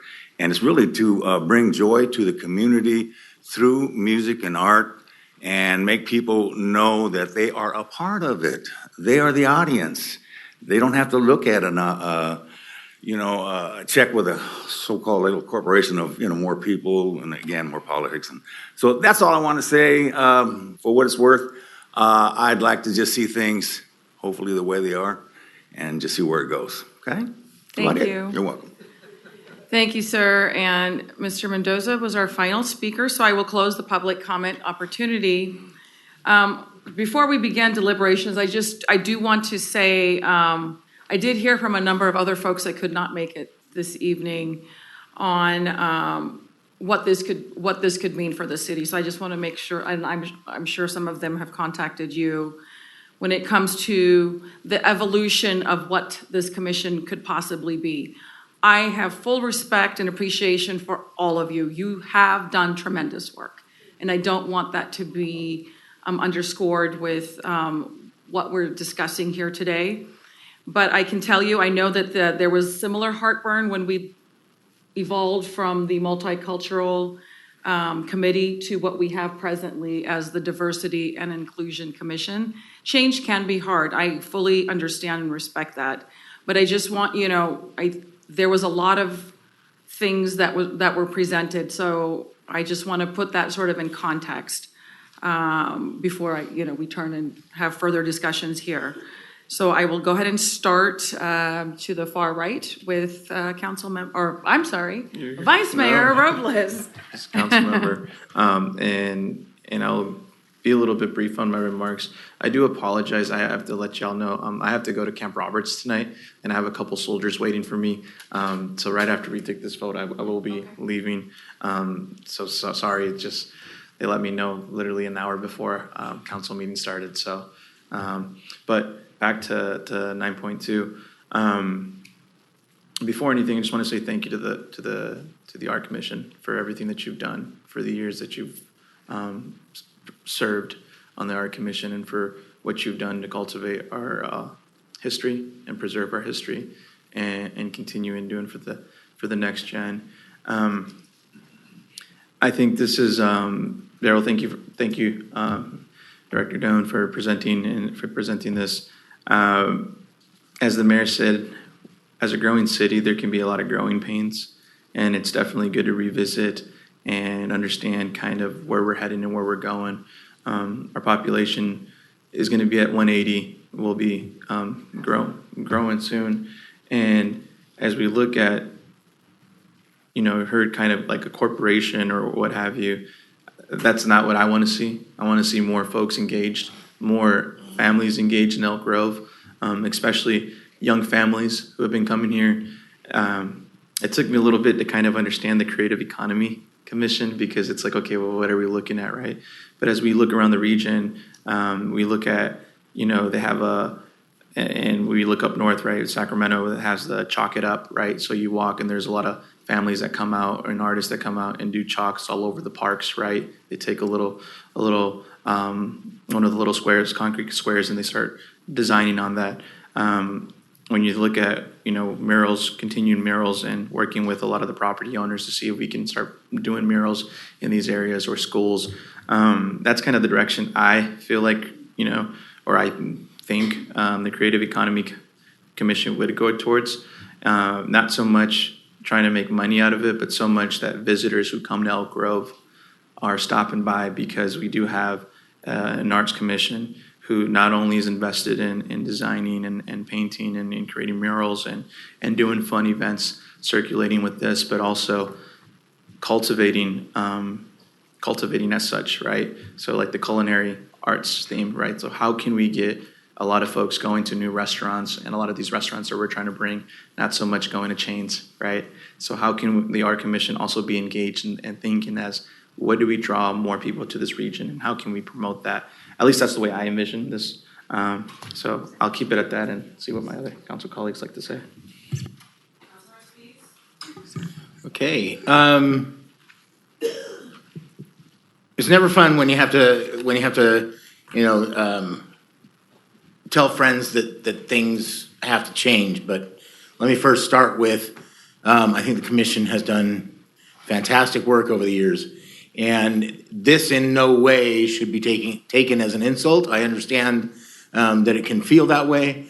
But in my mind, this is really, it could also be termed as a rechartering. Okay, it's just the mechanics is the decommission and then a recommission, and everyone who is a director now has the opportunity to reapply. But further, and to many of you who are out there, right? We had a very common friend, or a very good friend. I can't remember if it was 2017 when this crazy little lady, Judy Tafoya, sat a bunch of us down and talked about the creative economy and talked about starting the Arts Advocacy Project. And Nan was an officer, and Margaret was an officer, and Angela was an officer, and I was an officer. And we did a lot of good work as the Arts Advocacy Project in this spirit of creative economy. I listened to Judy for sometimes hours. I mean, Judy and I actually go back to when I was born, believe it or not. She was my first babysitter in Sacramento after I was born. We moved up here to Sacramento, and she was the first person that my parents met. She was my first babysitter. So, so she could talk to me for hours, and I would sit there and listen. She was a fantastic lady. So she was talking about this notion of the creative economy. And of course, we did a couple of good things. We had an art show, and we had a mural event. But cutting a lot of it out, two sad things, Judy passed. And that makes me very sad. But the second part that was sad was the day that we had to shut down the Arts Advocacy Project. To write that we had the state of California and say that we were shutting that down, it felt to me like it was the death of Judy's dream. This is what Judy was looking for. And so it gives me hope. It makes me feel happy that Judy her dream, her vision will be able to live again. So I recognize that it is uncomfortable. I recognize that we want things to be a little bit easier, but again, I look at this as a rechartering, not necessarily as it is a decommission, of course, but I look at more rechartering. You will be will be allowed to apply again, and again, I want to thank you very much, and Gary, you were there too. I'm sorry I didn't look at you here in my list. Gary, I love you, buddy. But I look at this as continuing the legacy of Judy. So I'll support it. Thank you. Councilmember Brewer. I want to thank Councilmember Spease for what he said and for recounting Judy Tafoya. Because I like our committee members who are here, every single person did and is doing what they love, and they're doing it for the best interest of Elk Grove. And like Councilmember Spease, I see this as a rechartering, but a recommitment to reinforcing what the mission is all about, and for the city's continued growth and evolution when we're looking at arts, our community, Elk Grove's heritage, its history, and having an eye towards the future of what today's Elk Grove represents, where it's a bridge of both the past and the present.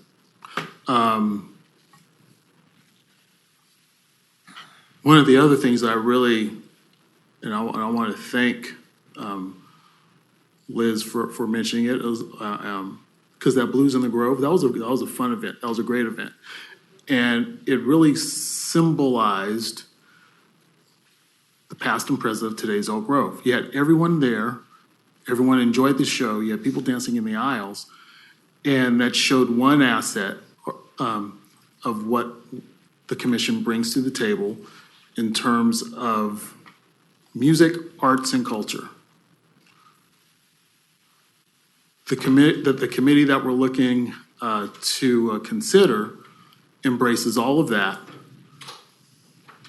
and more, because part of the creative economy is how can we help further Elk Grove as a destination place? How can we have iconic pieces of art, and they don't have to be large, giant statues, but benchmarks, places where as people go around town, they could see and they know where they're going, or at least they have an idea of where they're at based on the structures, the art structures that are in place. And whether you're at a school, whether you're at a park, a community center, shopping complex, you have something where you can identify and say, this symbolizes Elk Grove, and I'm proud to live here. As far as like the members of the committee, 5 I feel is too short, too small. I think we need to expand it and look at 7, if not 9. But something to really have a broad range of people at the table to have a free flow of thought, of expression, of feeling, because that's what arts is all about. It's freedom of expression and showing your true self and doing it in an authentic way to where we feel like we're here at the table, we're here together, we're here as one city. And as we look at that, there's several things that we have to look at and consider of who would make up the commission as the applicants come in. And that will be figured out and fleshed out over time. But you want to have a lot of stakeholders at the table. Because the more creative minds you have at the table, the more special the solutions will be. And so I'm in favor of creating this new commission as part of our ever-growing transmission or evolution of the city as it moves forward, because we have the slogans on the wall that basically honors our who we are, our diversity, where we're going to the future, and that we are welcome to all. And so just doing that and having those ideals in mind can really help move the ball forward and do it in a constructive way to where we can truly be proud of the work that we're doing and will continue to do. That's all. Thank you. Councilmember Suen? Thank you, Mayor. I think first of all, it bears repeating that this item, in my opinion, is definitely not a reflection of the work that you all have done over the years. We've attended and enjoyed the productions you've sponsored and put on. And I want to thank Councilmember Spease for bringing up Judy Tafoya, because you reminded me of those sit downs. I can remember very vividly at Riscate Coffee, her showing up, and things were written down. I mean, she had a plan. She had a binder. So, yeah. I mean, I do appreciate that. And as far as the creative economy goes, I mean, I think of theater, people paying to go see performing arts. I think of Second Saturday, downtown, where the art drove them there, but they were going to restaurants and shopping, and those were things that that's what I think of when anyway, creative economy. But I do have a question. So, and I want to, and I'm going to speak to Mr. Doan about this, or ask Mr. Doan about this. Did we engage the Arts Committee on this plan? On this resolution? On this resolution, on this concept? No. Okay. And that's, to me, that troubles me. And so and thank you, Darren. I just wanted to ask that question. Okay. But I just want to, apologize because on behalf of the city, because that's where we fell short. I know that there was mention, Mayor, you mentioned the DEI Commission, and that's very true. But I will tell you, I went to them and told them we need them to do more. We can't be just the ambassadors for the city on the multicultural committee. That if we want to espouse, how we embrace diversity, that we're willing to make the commission, but we need them to do more. And so that the change, and it doesn't have to be me, I'm just saying some of us, any of us, should have reached out to you to talk about it. I personally, did not, the staff report is the first full concept that I've seen of this. And so maybe else somebody has, but I'm just saying if nobody reached out to you, then that we fell short. That's not how we do things in the city. We haven't done it when we propose a new ordinance. We've talked to the Building Industry Association if it's something that's going to affect them. And so that's my one regret that none of you had a heads up. So I can understand your frustration.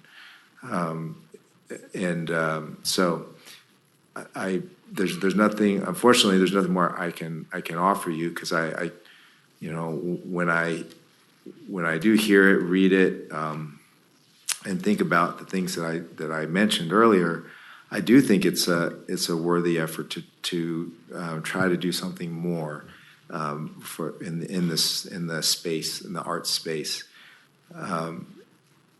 I agree with Councilmember Brewer about let's make it bigger. 9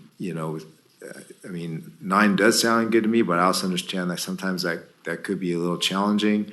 So, maybe 7 to start with, but also, maybe there's committees within that commission that could be chartered later on for specific things, right? Whether it's painting or performing arts or dance or ad hoc.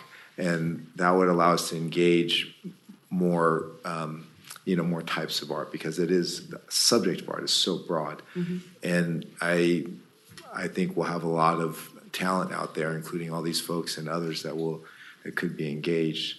So I offer that. So and with that, I'll stop there. Thank you. Thank you to my colleagues. So I definitely would support going up to 7 for this. And I do agree with Councilmember Suen. I do regret, I did not know that there was no outreach until earlier today. So apologies on behalf of the city for not having that outreach. Although I will say that in terms of public notice, we discussed this, not obviously in details, but we anticipated this agenda item a month ago. Oh, the agenda item, but Yes. I'm saying this concept. No, absolutely, Yeah. Absolutely. And that's when I asked the city manager if we had enough time to have the presentation, and I was assured that we did. But the gap in there being the outreach to the commission. But what I will say is sort of tying up all of the comments from my colleagues, and Vice Mayor Robles sends his regrets. He did have to go to a prior commitment, but he is in support of this proposal. What I will say is that I really want our existing commissioners to reapply. We've done this precedence with our planning commission in the last couple of years. We've done this with our diversity and inclusion, that there is precedence for having a reexamination, and just to allow others to serve as well. The fact that we have, I'm hoping that we get 7 slots, that's encouraging, because we do have a lot of strong interest to serve in this capacity. And what I would also like to see is sort of a transition as we identify a consultant and staff of what that looks like so that there isn't a gap between existing work that's taking place and where we are conceivably heading. But in anticipating our growth, we're actually pushing almost 200,000 in population. And this is something that I saw, our Councilmember Brewer also saw at the League of Cities. There were great presentations. There were vendors that were talking about the creative arts economy and what it does. And it's not just about economic development, but it's elevating what the fullest potential of what arts can look like in our city. So it's taking all of the great work that we've done and taking it to that next level. So that sort of that proud heritage and bright future concept that's sort of our motto, it goes in line with that, of sort of that next phase and the next growth. So I do support where we're heading. I want to thank and encourage all of our existing commissioners to apply. And I know there's a discussion for the recruitment process, but I am a strong supporter of 7 to serve on this committee.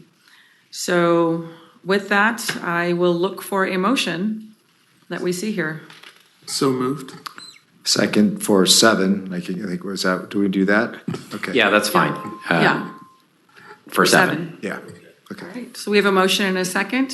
All those in favor, please say aye. Aye. Motion passes. Thank you. Next up, item 9.3, review city council ad hoc committees. At this time, I will open up public comment opportunity. We do not have anyone sign up to speak. I'll close public comment. Does anyone want to make any changes on their committees? I'm good. I haven't heard of anyone wishing, so we would like to move I'll forward. give an update to the vice mayor of his And new that's duties it. as we enter and go forward. Yep. With that, that's enough direction, and we'll bring this back next winter. Okay. But 9.4 and the closeout of all of our regular agenda action items are kind of housekeeping. So for 9.4, this is the review of council assignments to regional boards. Currently, all regional boards, there are services that are going to all the regional boards. I did want to note one update from Sacramento Regional Transit. They did let me know that the meeting time moved up to 4 o'clock. Previously, it was listed as 6 o'clock, so it's a little bit different in the time frame. It's 4. It's been 4. It's been, I had it incorrect in the staff report, sorry. Oh, I had it okay. at 6, it is at Oh, 4 o'clock. okay. And so that's just a consideration, but there are appointments to all of our regional boards. It would just be a matter of looking into the new year, whether you have the schedules in order to maintain those appointments. So there is one change that I would like to, and I've already talked to Vice Mayor Robles, and that is coming back on the homelessness ad hoc committee, and then he would like to serve as the alternate. That would be the only change. That's the regional one you're talking about. The regional one. Oh, the regional. Yeah, the right, regional right. one. Oh, got it, yeah. Seeing nothing else, are we good? Any other changes anybody wants to make? All right. Good. If that's a appropriate change and that's the action, I would just ask for an action on the resolution. It buttons up things nice to be able to send it out to the regional boards as one action. So it's a request to motion and a second on the resolution, noting the change for the homeless advocacy regional board. What you just said. So moved. Yeah, second. All those in favor, please say aye. Aye. Thank you. Item 9.5. And this is the review of appointments to city boards and commissions, of course, with the action taken under item 9.2, that would be opening up a recruitment for 7 member vacancies. The target deadline for that would be on February 5th, 2025, so that would be returning the appointment considerations to the February 12th meeting in 2025. Along with this, when we do our regional boards, this is a milestone after we hit an election. We will be heading into the new year, and in previous years, the council has requested that I reach out to all current appointees to see if they still continue to have that desire and the scheduling in order to make their commitments for their current appointments. If I were to receive word back from any of those appointees, what I am looking for is that direction, if that's where the council wants to go with this, is that if they respond that they are not able to serve, I would then open up recruitments and we'd be targeting that same February 12th target date for the appointment considerations. Yep, that makes sense. Are we good on that? I'm going to open a public comment opportunity just for formality. Nobody signed up. I'll close public comment opportunity. That is the desired direction, clerk. business as usual. Yep. All right, so next up is our council comments, reports, and future agenda items. I'll start with Councilmember Suen. Today, we had a regional SAN meeting, and we took another step forward in with our landowners to get into contract where they can use the recycled water that will come out of the facility. It's a big deal because you're going to have a lot of landowners, farmers that are going to have water, their groundwater aquifers recharged.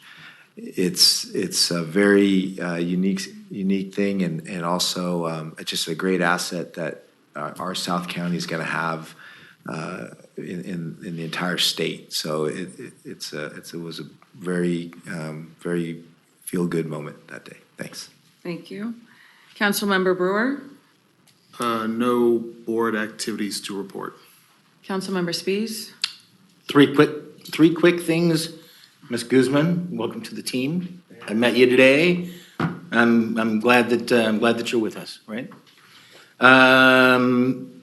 Did we address previously, the Planning Commission receives $80 a month, I believe? We talked, I don't know if did we ask for an item to have that come back and No, but give them? we haven't formally. I don't mind having a discussion. Would you be interested, please, in having I mean, they don't get a huge thing in the first place, but, you know. If we can see what other cities are doing, that would be helpful. That'd be good. And then, I think this is the last meeting for the year, right? Yes. Merry Christmas, Happy Holidays, and again, I won't go back over it, but we have a fantastic team, and of course, staff. You are a very significant, very large part of that, and I appreciate you. Thank you. Thank you. The only report is I am now appointed the vice chair of the Sacramento Regional Transit as of Monday. All right. So thank you for that. I want to thank everybody, all the staff in the community. Just so proud of the work that's happening here in Elk Grove. So thank you all for being part of that dream team, and continued success and prosperity to everyone. Merry Christmas, Happy Holidays. Wishing you all good health in the new year. Thank you, everyone. With that, we will adjourn at 8:39. I have one more thing, but we could do it. I also want to have people to save the date, Saturday, January 18th, because I know when we leave for holidays, we come back, January starts quickly. So the annual Dr. Martin Luther King Birthday Community Breakfast will take place at District 56. Doors open at 8. Breakfast is served at 8:30. Show begins at 9 o'clock, or program begins at 9 o'clock. Doing that in tandem with Dr. Reverend Decoy Porter. Information will hit the airwaves pretty soon, and we're encouraging people to purchase tickets. Have a great evening. Thank you.